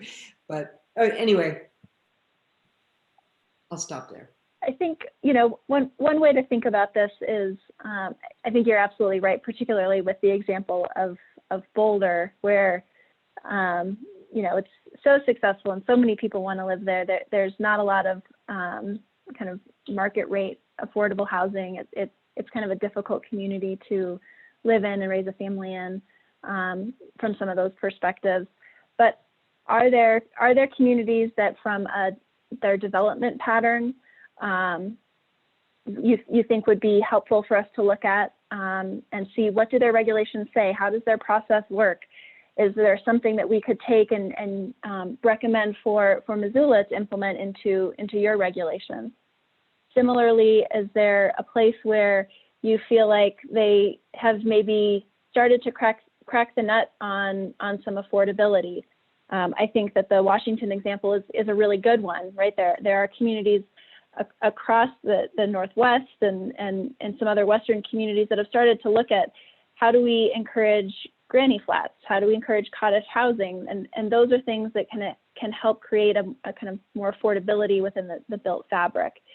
And so there's not going to be one example that is exactly, you know, we lift regulations and we adopt them for Missoula. It's more, what are some of the characteristics of these communities that are intriguing to you, that are worthy of additional study? I've got a few things I can say that I've noticed in the last, well, in years. So first of all, what Minneapolis has been doing or has done in the last year to, as far as my limited understanding, to eliminate single family zoning within the city, to allow more intense development to occur throughout the city, not just in specific areas. And I think that's a really big issue here in Missoula, because Stephanie reminds us often, you know, that some neighborhoods are seeing taking the brunt of new development much more than others, where redevelopment is hardly occurring at all. And again, this might not be relevant to this project, but the other idea that I think about often, again, maybe not totally relevant to subdivision and TEDs, but having some kind of growth boundary. I know it's, you know, the success or effectiveness of urban growth boundaries in places like Boulder and Portland is debatable, but I think particularly with the rhetoric around the Mullen area project being kind of, you know, the last developable green space in the community, I think it's important that we stick to that. And, you know, I think we need to think about that and where we allow subdivisions and don't, as we continue to grow.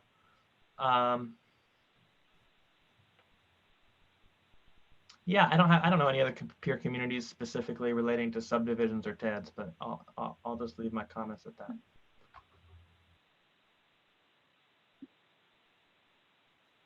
Mary?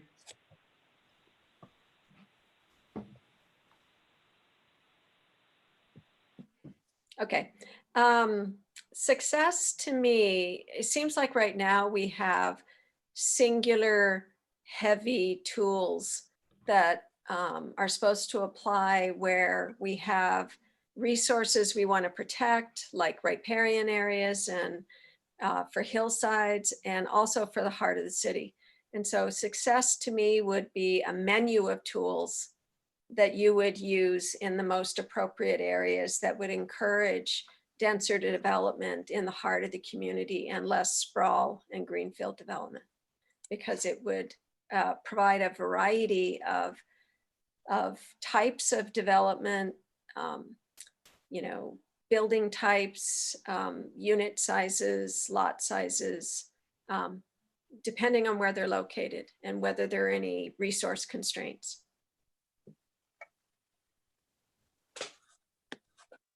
That's great. I'll throw in that I don't really, I sort of want to do some more research on my own because I feel like I have like examples in my head, but I can't picture the exact, I just haven't thought about this in a long time, specifically with cities. But I do just, I want to think that Missoula in a way, and I'm not trying to be ornery about this, but in a large way, we don't have any peer cities. We're the second largest city in a state, but we're also under 100,000 people at a lot of time. We have incredible access to a lot of, you know, the national or the Northern District headquarters of Forest Service are here, the state universities here. We're a big city in a lot of ways, but we're also a very small community. And so I think it's a really unique place. And so to me, part of what success looks like with this is that our town remains the unique, special place that it is. And I think that that's something that's really important to a lot of folks. And for sometimes that means quirky, weird neighborhoods and weird solutions and empowering people to find good solutions to things.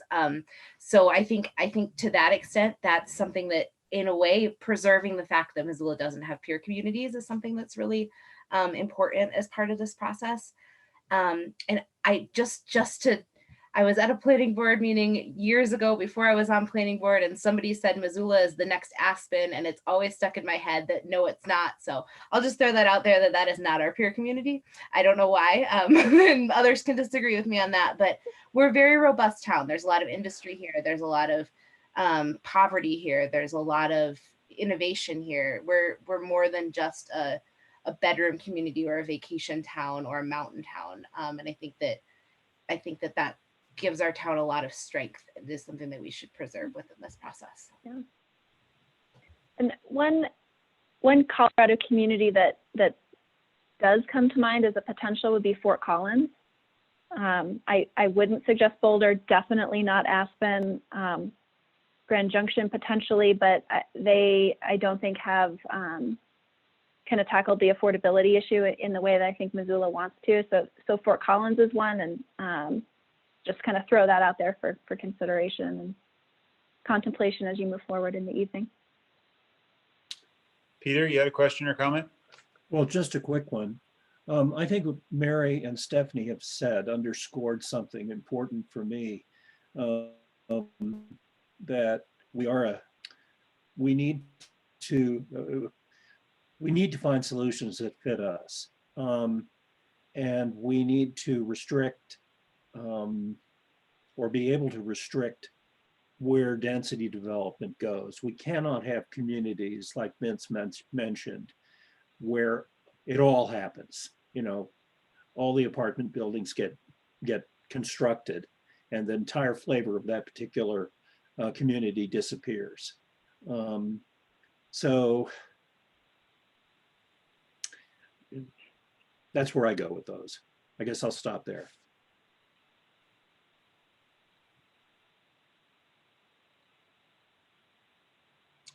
Any other comments or questions?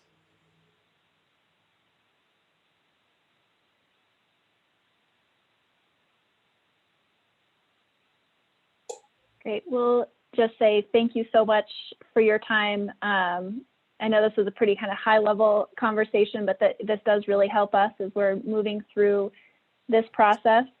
And you will see us here in a few months' time with some more kind of concrete information for you to sink your teeth into and give us some feedback on. But this was really helpful for us to understand where you're at as a group. So thank you so much for the time. Absolutely. Thank you. We appreciate it. And we'll see you soon, virtually or in person. Right. Thank you, Hopefully in everybody. person.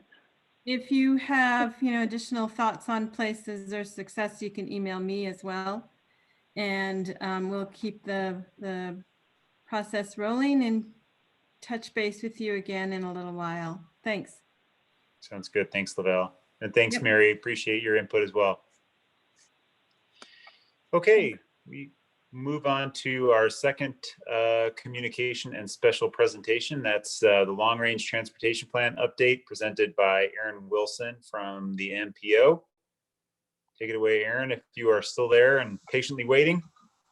Yeah, no, I'm here. I feel like this is great. Like the crowd just got warmed up for us. So we're ready to talk about transportation, and maybe it's timely because we've had a lot of conversations lately in the long range plan and it seems to come back to land use is one of the most critical drivers of what happens with transportation, and how we develop is going to be a really important piece for the long range transportation plan. So I think that's a good conversation, and maybe we'll be thinking of some creative ideas from this group that'll help us in the long range plan. So yeah, I'm Aaron Wilson. I'm the transportation planning manager with the MPO, and I'll kind of introduce this, and I'm going to turn it over to Jennifer Wieland with Nelson Nygaard, who's leading our consultant team for the long range transportation plan update. And I can't remember the last time we were here to give kind of an overview on the long range transportation plan, but just as a primer, we are required to update this plan every 4 years. So the last time we adopted a transportation plan was back in end of 2016, early 2017. And so we're kind of in the early couple of months on this current update with the goal of having a plan adopted by early 2021. So I think with that, I'll turn it over to Jennifer, and she'll talk more about where we're at and where we're going with this update. Great. Thanks so much, Aaron, and good evening, everybody. I really appreciate the opportunity to join you all and to listen in on the last discussion as well. As Aaron noted, there's so much overlap between the work that we are doing on the long range transportation plan and really everything that the planning board contemplates, but particularly the ways that we think about better integrating land use and transportation planning within the Missoula region. So again, I'm Jennifer Wieland with Nelson Nygaard. I lead our Seattle office, and Nelson Nygaard is a planning and a multimodal transportation planning firm. We've been around for about 30 years and have our roots in transit planning, but now do all types of planning work, everything from transit to active transportation, complete streets and corridor planning, and also really specialize in long-range transportation planning, helping cities and regions think about not only what do they need to do today to make it easier, safer, and more comfortable for people to get around, but also what do we need to do as we look ahead to the future, even in times when the future feels particularly uncertain or shifting. So I'm going to give you just a quick overview of our project team, some of the work that we've had underway in the first few months of Missoula Connect, which is our name for the Long Range Transportation Plan update. And then we've got a handful of discussion questions sprinkled throughout the presentation today. I know you've been at it for a while already, and it certainly is late, and so I'll try and move pretty quickly, but would invite any of you to interrupt or ask questions as I go. So in addition to Nelson Nygaard, and I gave you just a very quick overview of who we are joined on this project by Big Sky PR, and Katie Cleats is our public involvement lead. I think many of you know Big Sky and Katie in particular from her work around the region and on transportation projects as well. We have a firm called Smart Mobility that is supporting us on some of the modeling work as we move into the later stages of the project. And our Nelson Nygaard team includes planners and engineers based primarily along the West Coast. Our schedule for this project is a little over a year long. So we kicked things off with some background work and existing conditions development at the beginning of the year. And we were in Missoula in person at the very beginning of March and had the chance to meet some of you then. We have continued our engagement virtually with a variety of different committees and boards. We've had one-on-one and small group conversations with many of our technical partners over the last few weeks as well. And so have been able to, I think, sort of restart some of the momentum that slowed down just a little bit when COVID put us all into lockdown. So we do anticipate that the plan will likely stay on schedule. We're trying to be really creative as we think about how we shift some of the public involvement, and really appreciated the comments that Stephanie and others made during the last presentation about the importance of thinking beyond just digital engagement when it is the first thing that comes to mind for all of us right now. So we are very much in the goals, evaluation framework, and project identification phase right now, and I'll tell you a little bit more about what that means. As we head into the summer, we'll start focusing on prioritizing. There are very long lists of needs and wants as we think about projects, and certainly also as we think about programs to support those. So some of the non-capital investments. As we move then into the fall, we'll focus on scenarios, and that is really a core place where we want to think about growth and change in Missoula and what the right sets of projects and programs are to support that. So our goal is to have a draft plan for review at the very end of 2020 or early 2021, and certainly would look forward to opportunities to engage with the planning board throughout. So what does it mean to be doing long range planning in this time? I think as everybody is experiencing, as you all are experiencing in your day-to-day work and just in your lives, one of the keys is flexibility and adaptability. The way that we plan to do things is maybe a little bit different now, but we are fortunate that some of the early phases of this project are focused on a lot of core technical work. So we've been able to keep advancing some of that, to think creatively about what some of the new engagement opportunities are, and to also really use this period of time in this moment to understand how people are traveling differently. People are making different choices about using active transportation. They're trying new routes. They're exploring new parts of Missoula. They're exploring their neighborhoods differently. And we're also understanding what it means to quote unquote commute and the fact that it can be as simple as in this great video that Aaron put together for us, just taking a step outside to get a little bit of fresh air before you start your day. But I think that's really important as we think about transportation demand management and reducing the number of trips, and also shifting the way that people travel when we do start to return to work and return to our offices. So it's given us the opportunity to have a little bit of fun with some of this, and also try and just give people an avenue to think creatively at a time when it can be really hard to think about 2 weeks down the line, much less 30 years down the line. So some of the early work that we've had underway has been focused around initial engagement. And this is a photo from the First Friday event that we did on March 6th, where the MPO team put together a great history of transportation planning in Missoula exhibit. And then we were able to get some input from people about their values and some of their big ideas. And we'll ask you all about that tonight. We've also been focused on goals and performance measures and starting to advance the project identification pieces. So Aaron's going to talk more about that piece here in just a second. So before I tell you more about some of the things that we have learned in our initial investigations, I would love to hear from any of you that have thoughts to share. So this is a simple question that we've been asking people through an online platform, and then also in early March through a variety of in-person engagements. But we're asking people, what is your big idea for the future of transportation in Missoula? So John, what's easiest for you in terms of facilitating this? Should we just open it up, or would you like me to call on people? I think just opening it up works. It seems like everyone is willing to speak without resulting to the Socratic method necessarily. Maybe we'll see, I suppose. Great. There is no idea that is too big or too small in response to this question.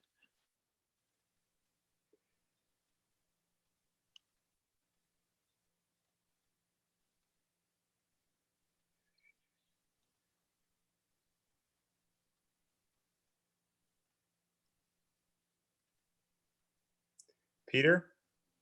Well, I know that light rail is expensive, but you know, I've seen projects for light rail between Missoula and down into Ravalli County. I like the way that some cities, the apps that some people have in cities for ride sharing. I don't know how many people would use that. I saw something, I think it was from Nelson Nygaard actually, about how many people commute from Mineral County. I don't know. That's from the top of my head. Great. So couple nuggets there to think a little bit about whether light rail is the right solution or not. Some sort of very high capacity, high quality transit service that makes some core connections, and then some apps or other types of programs that can connect people who are making similar trips. Right. Shane? Yeah, I guess I'm just thinking, just a couple words, it should be simple, like wherever you're going should be easy, should be simple. It needs to be safe. And ideally it's sustainable in some way. And however that happens, if it's through mass transit, as maybe John or Peter was alluding to, or all other alternative methods. I guess those are kind of at the top of my list. I'll add in, I'd love to see, I think the city already is making great progress in the county on safe, healthy transportation and bike lanes and affordable transportation. And I'd love to see those kind of things continue. I love all the suggestions about connections. I'd love to also just throw out that I want to see equitable transportation. I'd love to see bus schedules where people who work on Sundays can take the bus to work. And I'd love to see neighborhoods who don't have sidewalks in them get sidewalks. Those sort of the pockets that we have within the city that aren't getting the attention right now. So I'd like to see that as well.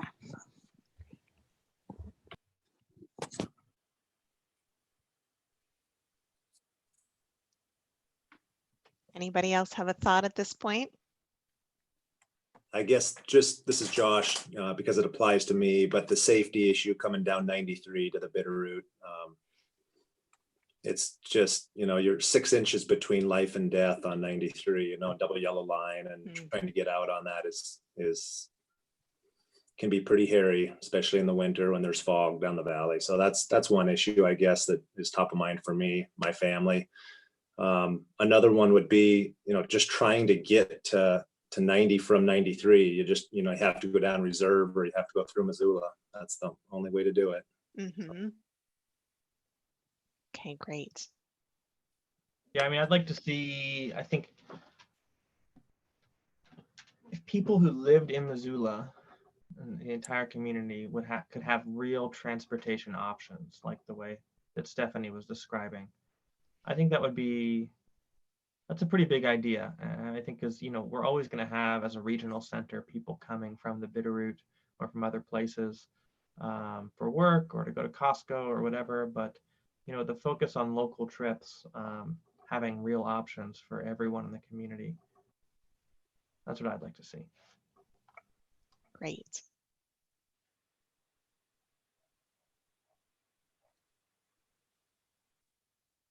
John, anything you want to add before we go on? Oh, nothing for me. All right. Well, this if you wake up in the middle of the night with a brilliant big idea or a brilliant small idea, you can go to the MPO website and answer this question. We have heard everything from free pony rides to sidewalks in every neighborhood. So there is a wide gamut of responses. So as we move into the next piece of this, I wanted to share just a little bit of what we have seen and what we have heard from folks, both as we have had the chance to dig into some of the data that exists, as we've had conversations about what some of the opportunities are for the long range transportation plan update. And so I'll just highlight these really quickly, and we can circle back to any that you'd like to discuss in a little bit more detail. But one of the things that has been pointed out kind of from the beginning is the opportunity to really bring the entire county into the conversation and recognize the fact that the region is quite large and it is very diverse in terms of both the land uses and then also people's transportation needs and options. We know that one size doesn't fit all. It's not that what is right for downtown Missoula is right for one of the more rural areas within the county. And so we want to be really conscious about developing a set of projects and programs that works for people both at different life stages, in different areas and with different land uses, and then also who have different mobility needs. Another key opportunity that emerged from the beginning and is also continuing to shift right now as we see how people's travel behavior is changing with COVID is the opportunity to really build on and amplify the interest in active transportation that has always existed in Missoula, but that people are finding new ways to take advantage of. Certainly the growth in transit ridership since Mountain Line went fare free is something that does present an important opportunity. We know that people are using transit differently, but the ways that Mountain Line has been responding, ridership is there because there are folks who depend on this service, and we need to continue to make it a really great option for a wide spectrum of Missoula County residents. So to that point, just a quick look at how transit ridership increased from the point at which Mountain Line went fare free. I mean, this really speaks to the fact that that policy choice was something that made a tremendous difference, and continuing to see ridership grow as Mountain Line has made investments in more frequent service in electric buses, in really doubling down on some of the transit corridors that have been really important. So that feels like a big opportunity for us to continue working on through the long range plan. Peter mentioned earlier some of the commute patterns into Missoula County. Certainly this looks very different today in terms of the fact that a lot of folks are working from home. But one of the things that we do have to recognize when we think about how travel patterns are changing, how commute patterns are changing, is that there are still folks who have to go to work. There are people, especially some of our frontline workers who are often our lower income folks who don't have a choice about going every day. And so when we think about how many folks are coming in from outside Missoula County to work jobs in Missoula each day, this is going to continue to be an important part of the story and is going to require really different solutions as we think about some of those longer trips that people make. So another key update opportunity, and this of course ties to a lot of what you all were discussing just before this item, is the opportunity to really integrate land use and growth and mobility investments. There was obviously discussion about how do we set the right standards to get the things that we want when development happens, and not just the things that we want, but the things that we need to really make complete communities and to ensure that people have that full set of travel options. At the same time, we want to provide flexibility for innovation. We want people to advance beyond what the standard might have been 5 years ago, 10 years ago, and really help to make connections and support affordability across the region. Economic competitiveness is another key piece of that. And certainly as we think about heading into this pretty deep recession, what can the long range plan do to help support economic competitiveness and job growth? Just a couple points here. Obviously, you all are well aware of the population growth that you've seen in the Missoula area. Expectations are that that will continue.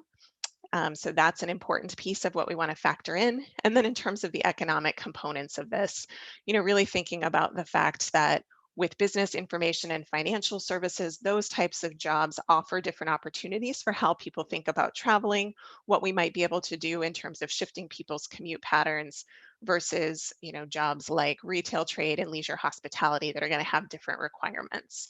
So this is an important piece of how we think about making some of those connections. And the last major area of opportunity that we see is really tapping into the passion, into the pride that people have in Missoula. As you all were thinking about peer cities related to the last agenda topic, one of the things that came up is that there's no perfect peer for Missoula. and that is really true. We've had a lot of these conversations related to transportation as well. But one of the important things that I think is very special is that people are excited about what's happening in Missoula. And people really want that to be celebrated. And I think what that means for the long range plan is that we have an opportunity to focus on some lower cost and higher impact projects that can really help move the needle in terms of the mode split, honestly, that you all have been looking for. I think a part of that too is being able to leverage a lot of different partnerships, both public-private and then also agency relationships. So a few key pieces related to that. This one is important. So this is 2018 data related to how people are traveling in Missoula. And you can see that the drive alone rate was about 71%. This was up just a little bit from the previous couple of years and is a long ways away from the stated goal in the last long range transportation plan of a 50% drive alone mode split. So there's a really important opportunity here, I think, to tap into people's pride, to tap into the fact that people are thinking about how they travel differently to help move the needle in this long range plan update. And there are great networks. I mean, certainly there are parts of Missoula that are missing sidewalks. There are parts of Missoula that are not well served by transit right now, but there are good bones as well that we can really build on. And so that is key to the next phase of the project that we're moving into, which is really focused around project identification. So before we jump into that, and I'm going to turn it over to Erin to talk a little bit about what that approach looks like. Are there any questions about those opportunities that I just shared, or do they spark any additional ideas that you all would like to see us explore?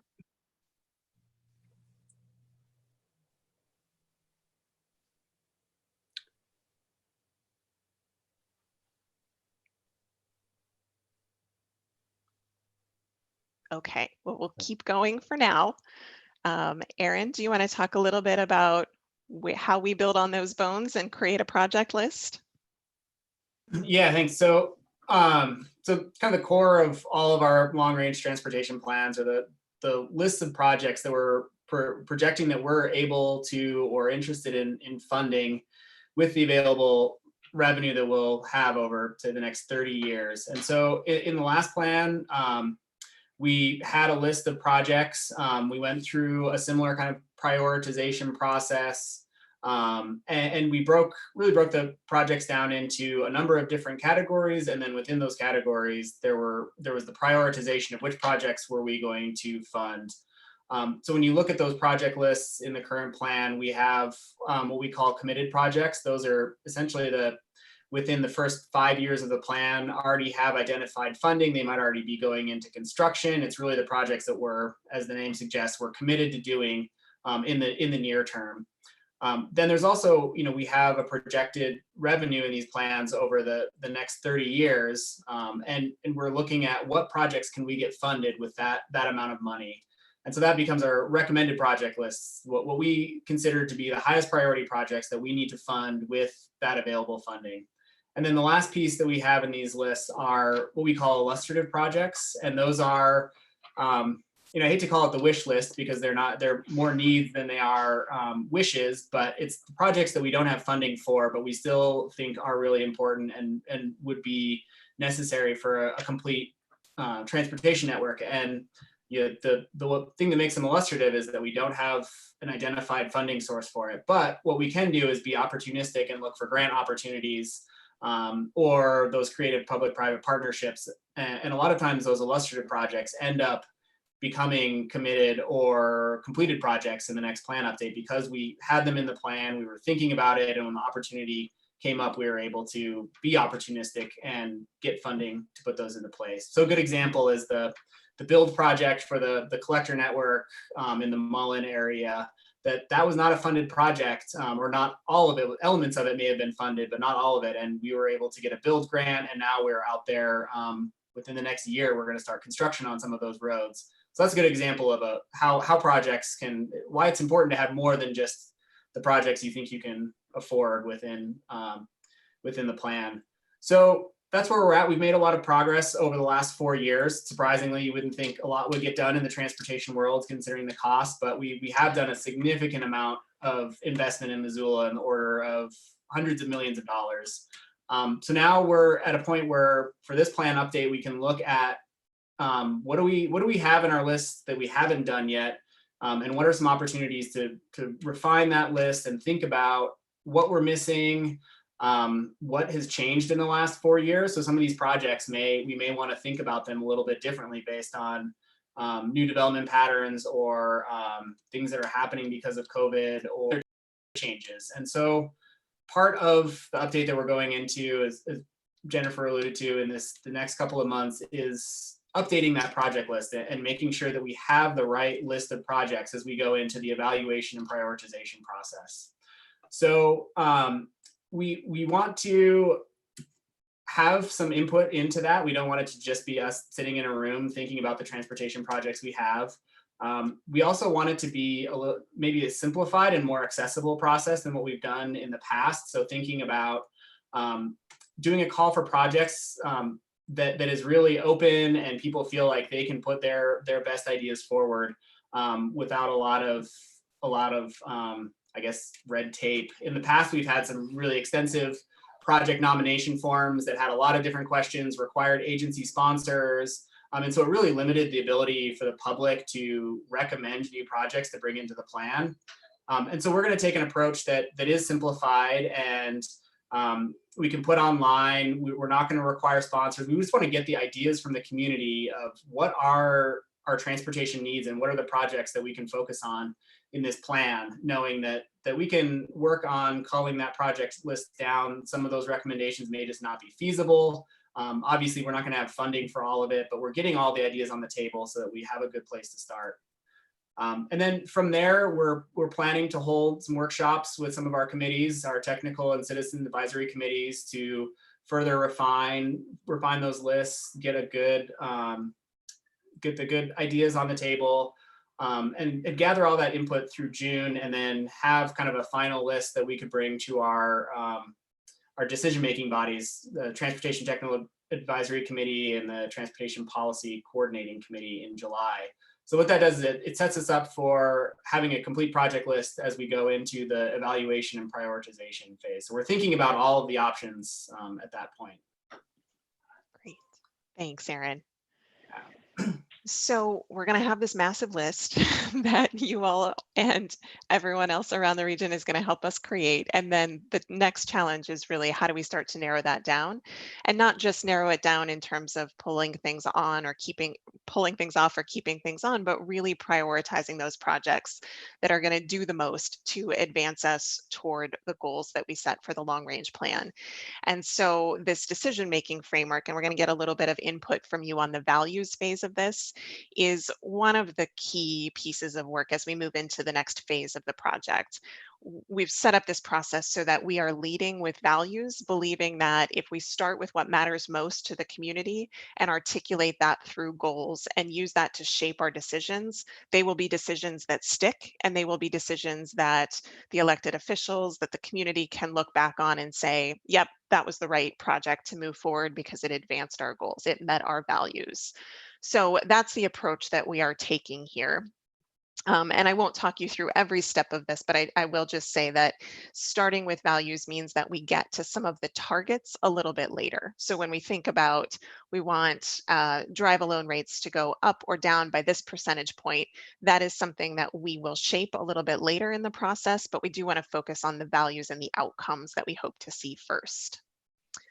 So here is another place where we would love some feedback from you. And this, I'm going to ask you to choose, because several of you, as you were talking about your big ideas, you mentioned many of these values.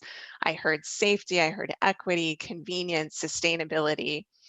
So one of the activities that we've been doing with people is inviting them to tell us the 3 of these values that matter most. And then we are using these to start shaping goals for the plan. So I would like to ask each of you to tell me the one of these values that you would put at the very top of your list.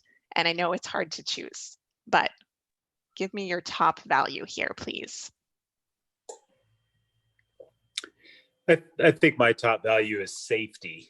I mean, obviously, if the transportation system or a particular mode is unsafe, that's a paramount issue, I would say. Okay, great. Is it okay if I call on people for this, John? Sure.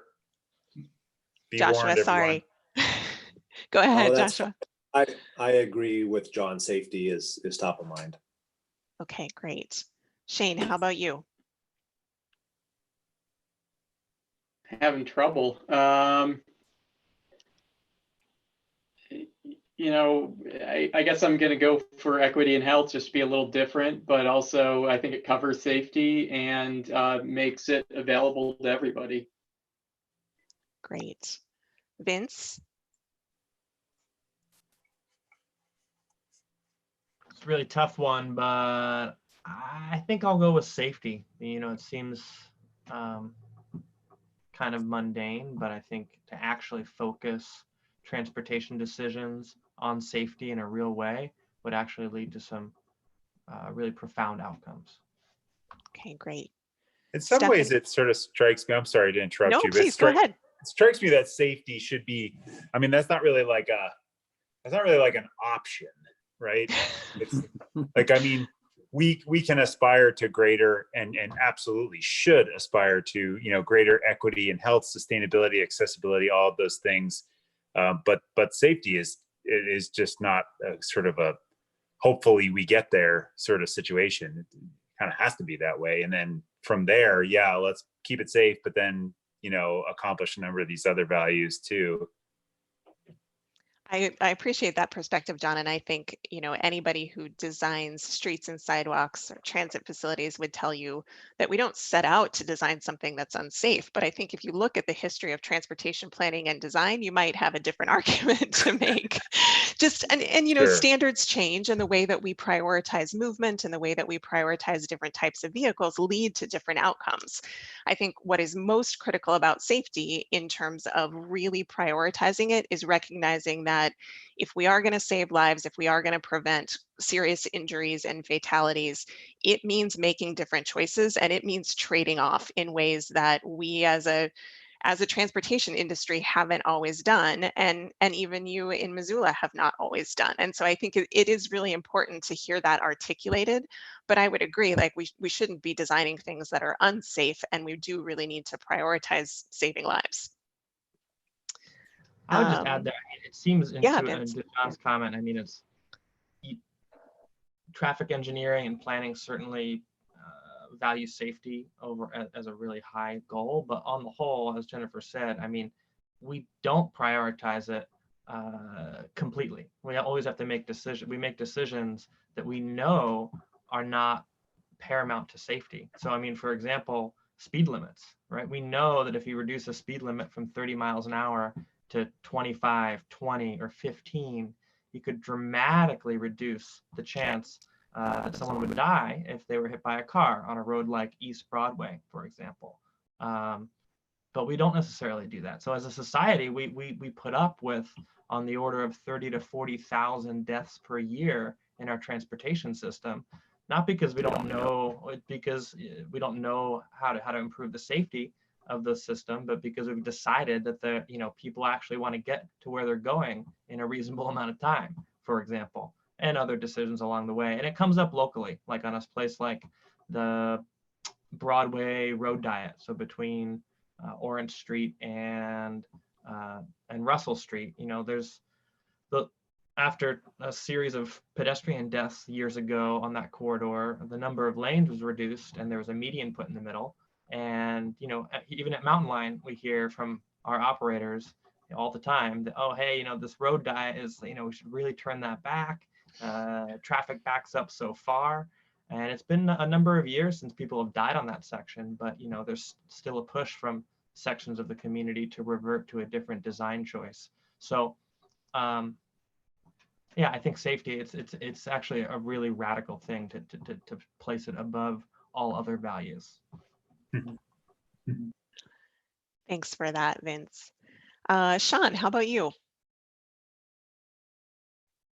I guess I would say maybe to be just a little different is innovation, like finding new ways to do things. Great. And Peter, let's go to you next. I'm going for the purple. Access and services. You know, I'm reminded, I think it was Bedazzled was the movie where you make the bargain with the devil. So when I say, can you hear me? Yes, now I just want to Google Bedazzled, but Yeah. So if I say access to work, school, and services, I don't want you to just give me sneakers. You know, it's I'm thinking cheap bus service, you know, something, electric bikes. Yeah, I'm just struck by that. 45% of people in Missoula earn less than $35,000 a year, and I want to see them have access to access to transportation. Right, so that we can really connect people to opportunities and to the services they need for daily life. Yes. Great. Stephanie, how about you? You're unmute. Okay. Again, just to be different, because man, you guys made a really good argument for safety, so I definitely agree with that one too. But I'm gonna have to go with sustainability, and I think from the perspective of a holistic view, I think something that's sustainable is something that it fits the place, something that interconnects all its parts, and something that is going to last in the long term. And I think that we want to invest in a situation and a transportation system that continues to evolve, that continues to fit our place, and that continues to work for our community, so that people are taking the bus, so that people are using bikes if they're available. Like, I want to see something that is dynamic and that grows and that fits for our community, and that of course is sustainable on an environmental level too, but just from that deeper sense. I think that's really important in what we invest in. Great, I appreciate the timelessness aspect of that as well. Let's see, Dave, are you there still?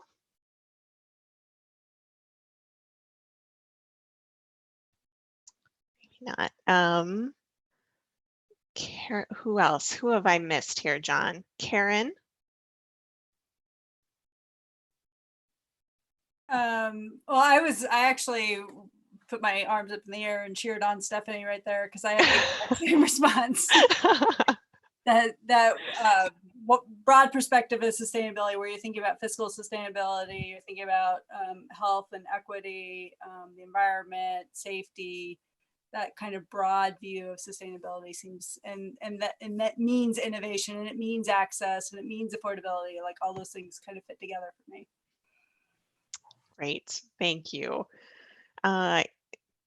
Is Bailey also on?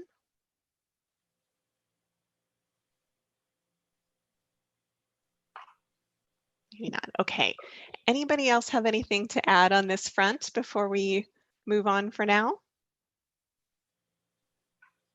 So this is really helpful. I will share that in the initial results that we've received from both the online survey and doing this activity with people in at the open house in early March. Sustainability emerged as the top choice, and then safety and access to work, school, and services were right there as numbers 2 and 3. And it's not to say that we're only going to choose a couple of these and use them to set priorities, but it is helpful to understand what resonates most with people, especially as we take this and then start to shape it into a set of draft goals. So I do want to emphasize that these are draft. We are still collecting feedback from people on the values. And one of the things that we haven't done yet is start to prioritize or rank these goals in any way. But we have developed a set of goals that try and build from what the Long Range Transportation Plan goals were in 2016, that also reflect the fact that there are federal requirements that we have to abide by for a long range transportation plan, but that hopefully also speak to a lot of what we're hearing from people in Missoula. And so we've got these 5 draft goals. For the sake of time tonight, we won't go through these in greater detail, but we will certainly be welcoming people's feedback on them as we continue to ask about the values that matter most. So in these 5 goals, you will see a lot of what we just talked about in the values in terms of focusing on safety and health, sustainability and resilience, expanding mobility choices, connecting and strengthening communities with a focus on equity, and then also taking care of what we have so that we are being smart and really increasing economic vitality. So we'll continue to work through these, and we'll certainly welcome feedback from this board as we move forward. And so just to wrap us up for today, in terms of our next steps, as Aaron talked about, the launch of the call for projects is one of our nearest term actions. We also are developing a couple of project videos that will explain what the MPO is, what the long range transportation plan is, and invite comments from people. And then we're working on a handful of analog tools as well, so that everything doesn't need to be video, doesn't need to be digital, and invites people to still fill out a form, fill out a postcard, and connect with us in different ways. I've talked about the draft goals and the evaluation framework, and again, that'll be a lot of our focus over the next couple of months. So many more opportunities to get involved and provide feedback, and really appreciate everything that you've shared tonight, and would happily answer any other questions. So thank you. Thank you, very much appreciated. Do you have any other questions?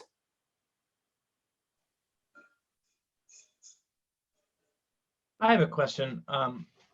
You might not be able to answer this, but I'm curious if you could put you could estimate like what portion of the draft goals, what portion of meeting them do you think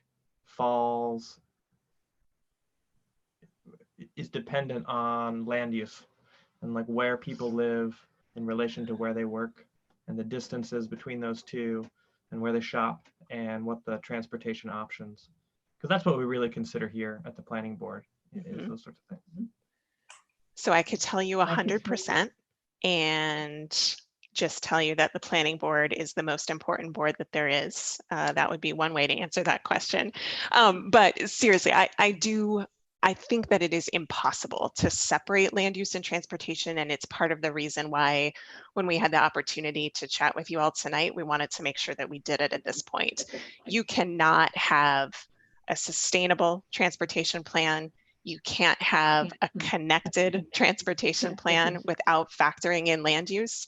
Being able to invest strategically and really use our dollars wisely is a lot easier if you've got more compact land uses, if you have things that are better connected, if you've got complete neighborhoods and communities where people have access to goods and services within a short walk instead of having to get in the car for everything.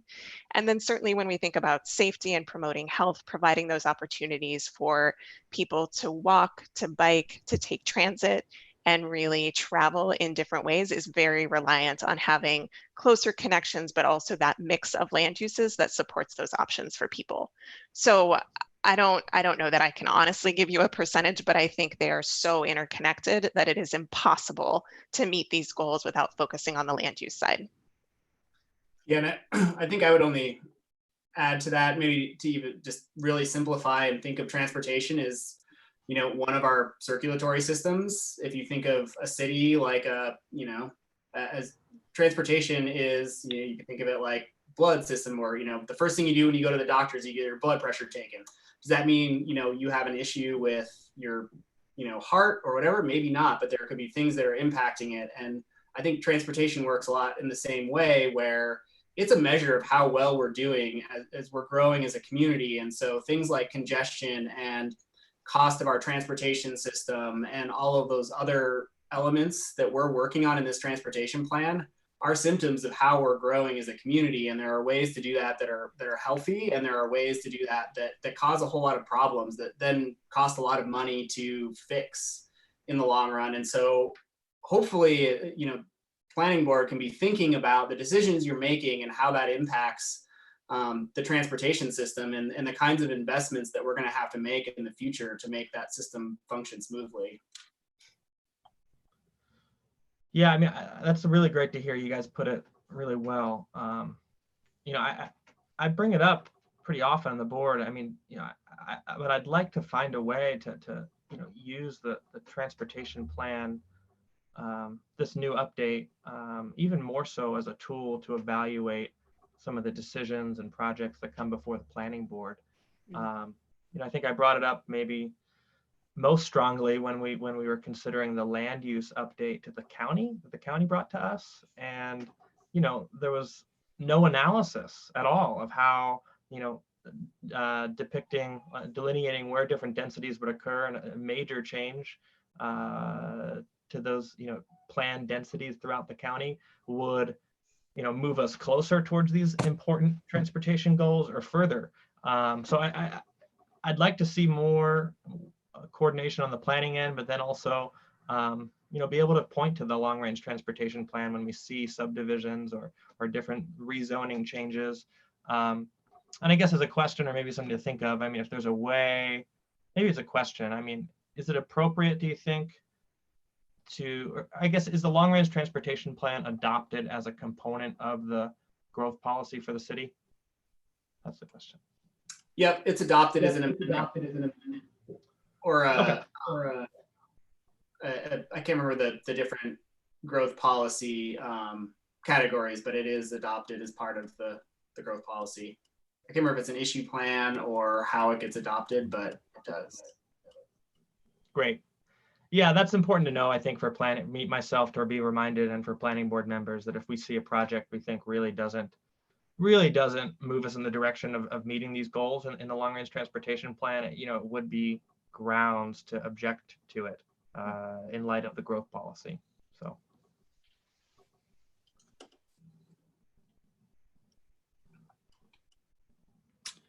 Well, any other questions, comments regarding this presentation?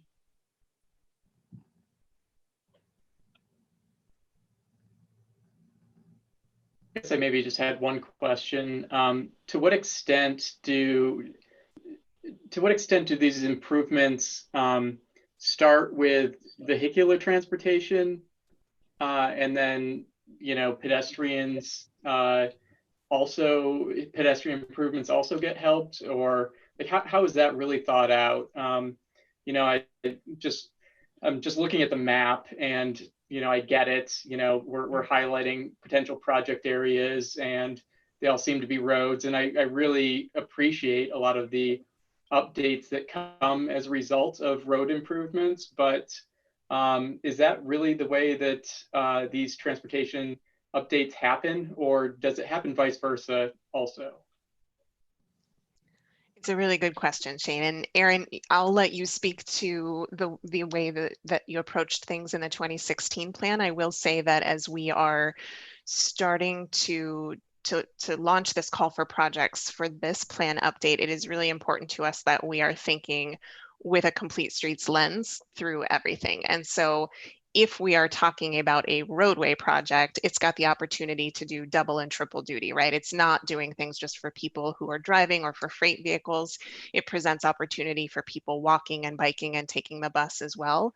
And that really is central to the way that we're approaching this. We also have non-motorized or active transportation projects, so walking and biking only projects, which can be trails, they can be sidewalks, they can be intersection improvements. So it doesn't have to be stuff that is along a street or along a road. And then there are, of course, transit projects, there are maintenance projects, which can be for any mode, and then also thinking about options or programs as well that support the infrastructure projects. So we are intending to take a really holistic approach in how we think about this. Yeah, and That's a good summary of where in the past, I think a lot of times we start with the roads because that's where our transportation happens, whether you're walking or biking or driving or, transit uses roads. And so that's kind of the foundation, but I wouldn't say that all of our projects start with vehicles. And I think Missoula is actually further ahead than most other communities in the country in that regard, that Russell Street may be the last road widening project that we do in Missoula. There's just not really anywhere to go to do that. We may be building new roads, but it's very unlikely that we're going to be expanding the vehicular capacity on our existing roadways, just because there's really nowhere to go. And those tend to be really costly. Russell Street is taking us 30 years to do, and it's going to take us another 5 to 10 years of funding. And so it is like sucked all of the funding that we have available for decades to build that one road expansion project. So there are more efficient ways you can do it. And so typically when we approach project, it's more from the what do we need to do to make it a full multimodal street? Or, sometimes there's safety projects. So 5th and 6th is a perfect example where that was not a car, a vehicular project. It wasn't a bike project to start with. It was a safety project, knowing that a two-way or a one-way couplet tend to be very unsafe roads because you have two cars going in the same direction. One might stop, the other one doesn't. And it came from the neighborhood that they felt unsafe crossing 5th and 6th, and it was a barrier. So that project was not intended to limit vehicles or expand bikes. It's sort of an ancillary benefit. You could put in a bike lane when you do eliminate that other lane of traffic. It makes it safer. And so that while it may be on a roadway, it's not sort of typical vehicular type project that you might see. So totally. I guess the only other point that I was wondering if we could make when we're seeking out comments is, just the desire to get from a point to point as opposed to focusing on existing infrastructure, so that we can try to make larger improvements as opposed to focusing on what's existing and figuring, we can fix Reserve Street, but what if Reserve Street didn't have, the type of traffic on it, and where people are really trying to get. I know you guys are all thinking about that, but just trying to seek that type of commentary from the public, I think would maybe be important. That's a great point, Shane. So how do we focus on the places that people want to go, regardless of what the existing network is, to get them there or to not get them there, but really focus on the connections between those destinations and the ways that we can do that might look really different than what's out there today. Great.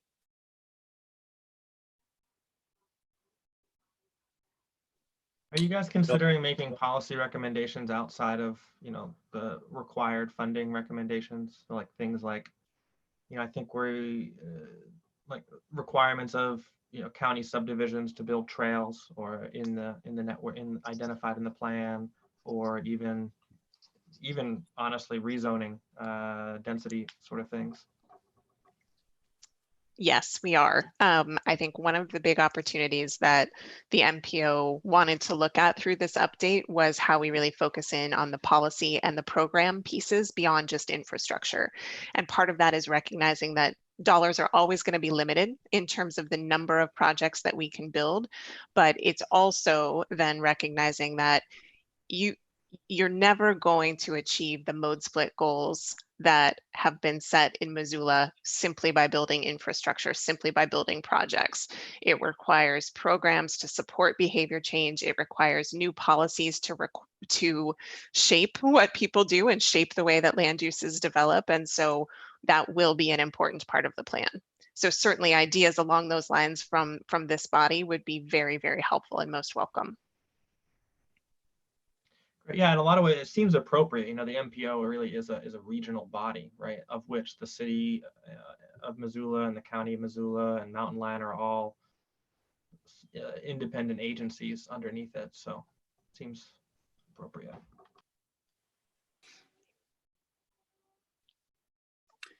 Any other comments or questions?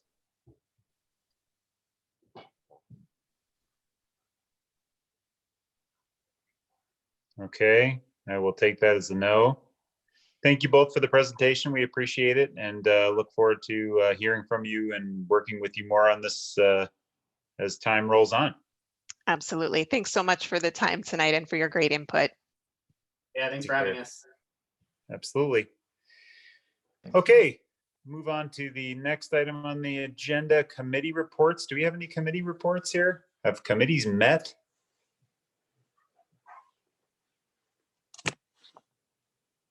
Well, Jennifer and Aaron just gave mine. Did a much better job than I would have. Talking, yes, we have met twice now by Zoom. And pretty much you've got it all right now. One of the previous meetings also talked about the bridge loan, and asked the group to clarify where the money was going to go, what particular parts. That body needs to make those kind of voting decisions about spending the money. So priorities were set about which of the streets, Flynn and et cetera, were going to be spent on, what money was going to be spent on them and when. We have not met since the quarantine for the affordable housing group. I forget what our real name is. And I guess I need some guidance on when we should meet again and if people are interested in proceeding with it. One of my concerns is that the quarantine has really kind of changed my perspective on some of this. It's not, and I wonder if we need some general conversations as we meet again.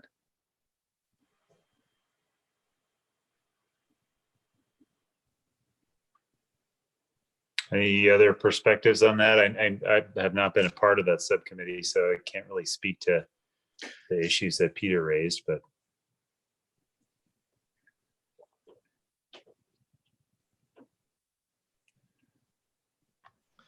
I mean, I think the subcommittee met twice that I know of, and a lot of the discussion was around some of the policy ideas that come up at planning board meetings that aren't really completely germane to a specific case at hand, rezoning or what have it. I'm trying to think about interesting policy suggestions we could bring back to the board that could ultimately recommend to the county or the city. We've talked a lot about affordability, how to address the affordability issue, and different ideas there. I'm kind of with Peter. I mean, it seems like a strange time where a lot of things are in flux right now. As it was at the last meeting, at least myself, thinking about these issues, the affordability issue more deeply, really kind of felt at a loss for feeling like I had the answer. So I feel even more lost as to what the answers are, given everything that's been happening the last couple of months. So all that to say, I wouldn't be in favor of putting a hold on the committee if we can't think of a clear direction for it to move in right now.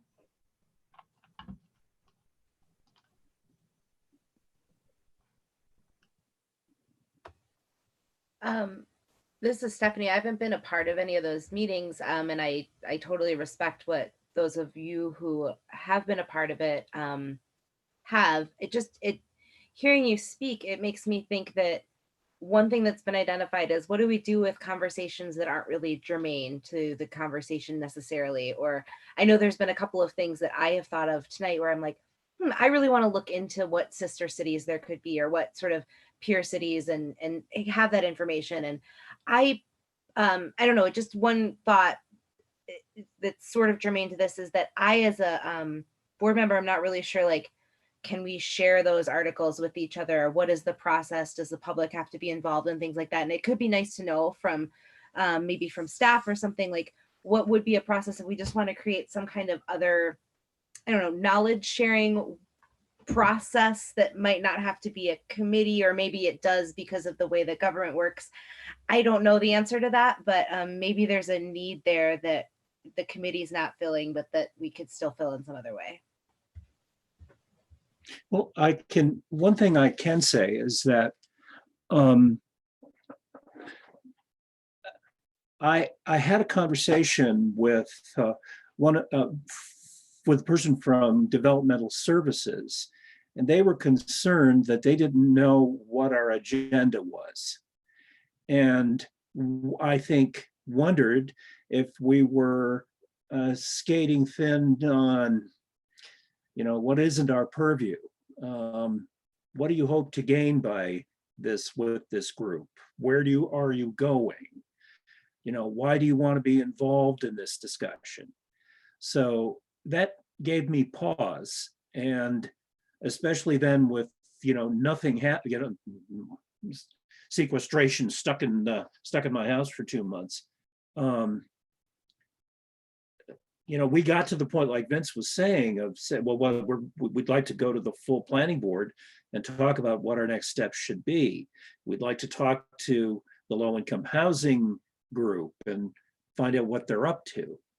So, to be fair, Development Services was saying, well, what we really ought to do is come to you and tell you what we're doing. As if this was, we needed to be informed about processes in the city and county. Sorry, that's not particularly helpful, but it was a bit frustrating. Yeah, I guess if I would chime in, being on the subcommittee, at least newly, it felt to me like, to address the developmental services person, like it felt to me like we were getting there as a subcommittee, trying to figure out how we brought these issues, because we identified some very key issues that I think that are important.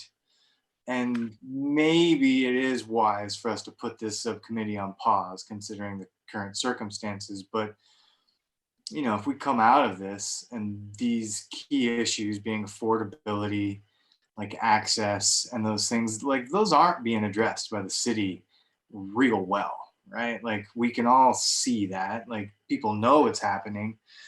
But, and I think that's what the subcommittee was trying to do, was find ways to make this real. And we were trying to ask those questions, right? We were trying to reach out to the government and, the different folks and be like, how do we navigate this process? Because we do get it. I think that was another piece of it. We were getting that coming up with some of our most recent zoning requests or changes, like locals being, kind of sidelined in development and things different going on, and this kind of aspect of not being heard as well. And how do we bring that to the forefront and, put this thing that I think this committee gets to see, or recently has seen a fair amount.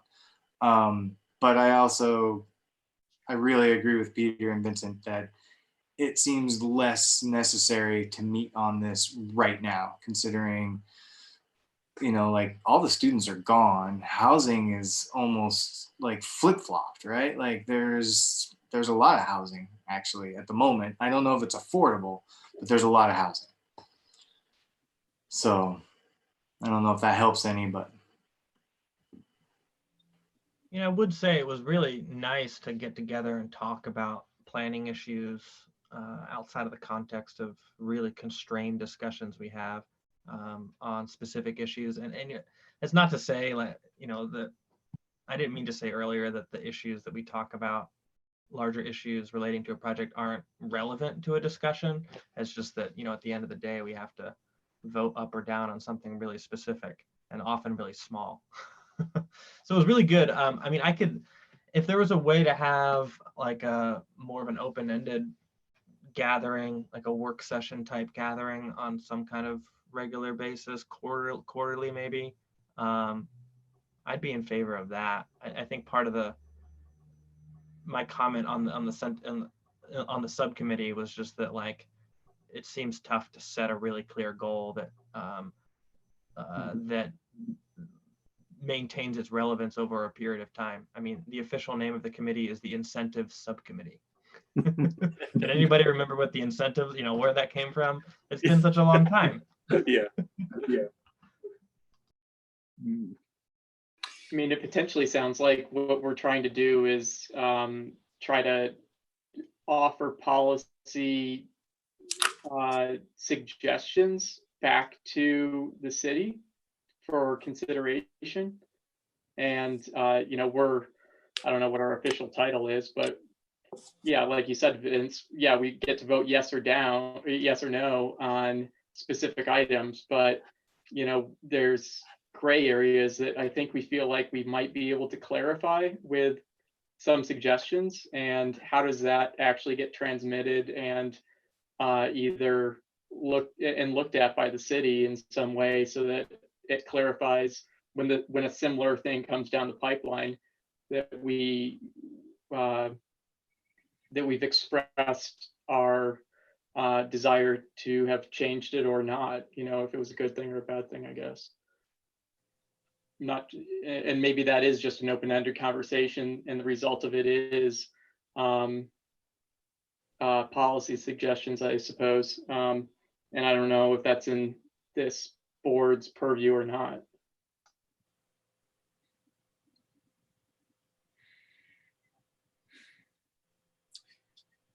Well, I guess to be pragmatic, I think it probably does make sense for us to meet, since we exist as a subcommittee. At some point this summer, I would suggest maybe not in June, but in July.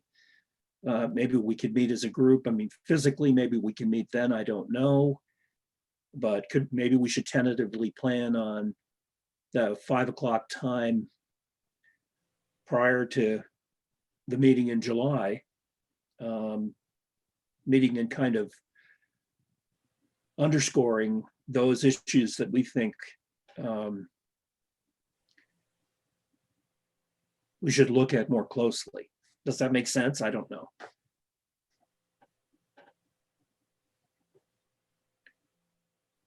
Yeah, I think that's a good idea, Peter. I mean, it sounds like we're gonna, we heard today from staff that they're thinking of the need for additional planning board meetings above and beyond the every 2 weeks.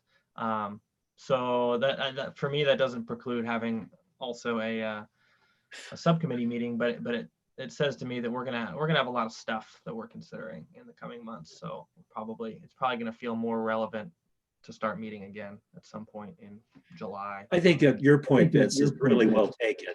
It's there's stuff that comes up that's bigger issues that it would really benefit us all to kind of talk to each other about. And, what do we need to pay attention to? What do we need to do research on? What from our experience now dealing with these issues for a year or two are really the ones that keep resurfacing. So I guess to be fair, shouldn't that be a complete plan? Maybe I'm misunderstanding what you're saying, Peter, but it seems like all those discussions, especially pertaining to issues that are being presented or decided on, should just be a discussion that's had among all planning board members rather than a subcommittee. I guess just from a perspective of somebody who hasn't been part of the meetings, I'm a little bit lost on, I know you guys have been discussing stuff.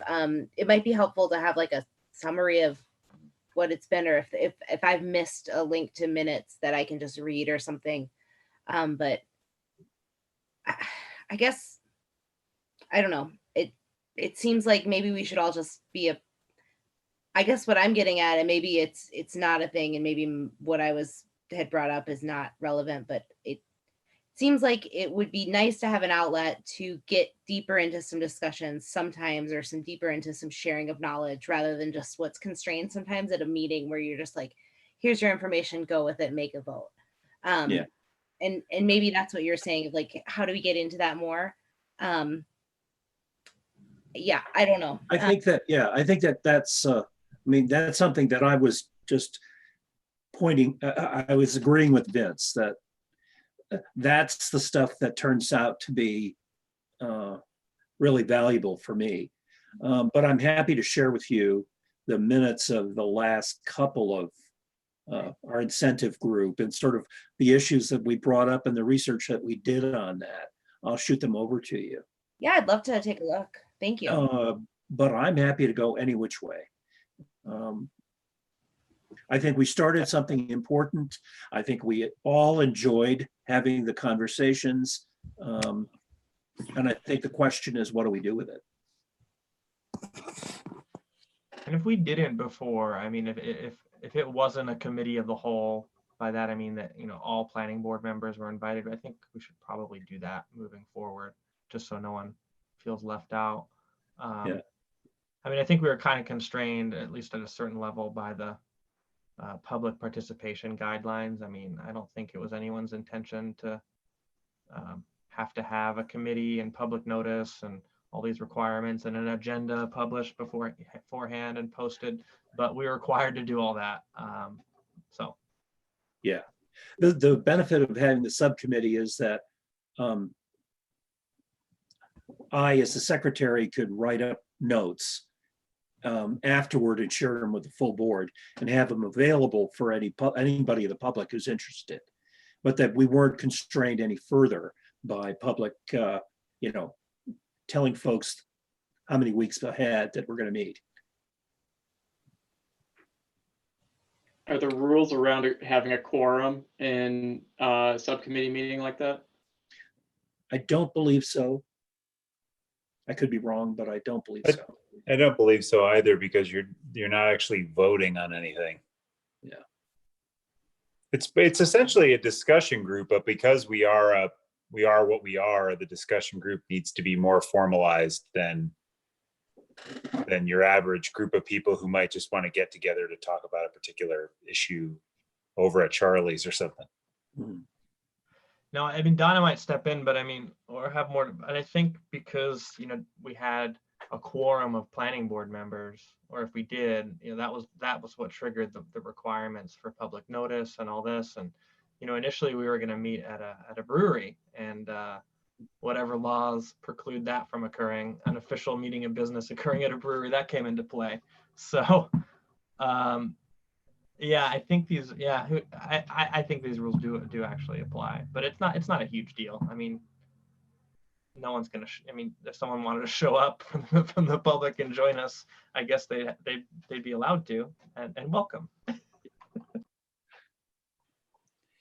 Well, I mean, I obviously, you know, leave it to members of the subcommittee to organize in whatever way you wish to do so. And if Peter, it sounds like you've been kind of the secretary or the organizer of sorts, and I do think it's a good idea to get out, you know, kind of get the invitation out again. It was formed with a prior group essentially, right? So we've added some new members now and may have some interest from new folks, and as long as it's, you know, open to everybody, certainly up to you all to just kind of schedule it whenever you want, for sure. And we look forward to hearing from you. I'll send out an invitation with some suggested times, and I'll send it to everybody on the board, and you know, invite a response, you know, when it would be good to meet. We certainly can meet. I guess we need to say we would plan on meeting as a Zoom meeting until somebody tells us that we can and should meet physically. Mm-hmm. Does that sound good? Sounds good to me. Okay. Anybody else have any comments about that, or any other committee reports or anything like that to discuss? Okay, any other business? I think that should be old business. Any old business? New business and referrals? Any comments from planning board members generally? Okay. Seeing none, we are adjourned with our first. Oh, sorry. Hi, Dave. John? Yes. I'm sorry to interrupt here. I had to keep my video and audio off because I couldn't hear the discussion. But thank you for being patient. I listened to the entire discussion, took notes, and I'll be participating best I can. This old HP book doesn't have enough power to meet to the with Clay, so that's why I kind of appeared and disappeared as we ran around through the meeting. So I'll see you next time. Okay, sounds good. Perfect. Any other comments from anybody? Okay, well then we're adjourned, and thanks for participating and being patient with the technology. It seemed like it went pretty well from my perspective. So thanks to staff who put it all together and made it work smoothly. Much appreciated. Good to see you guys. Likewise. Yeah, Thanks, good. everybody. Good job, John. Thanks. Take care. Thanks, Donna. Take care.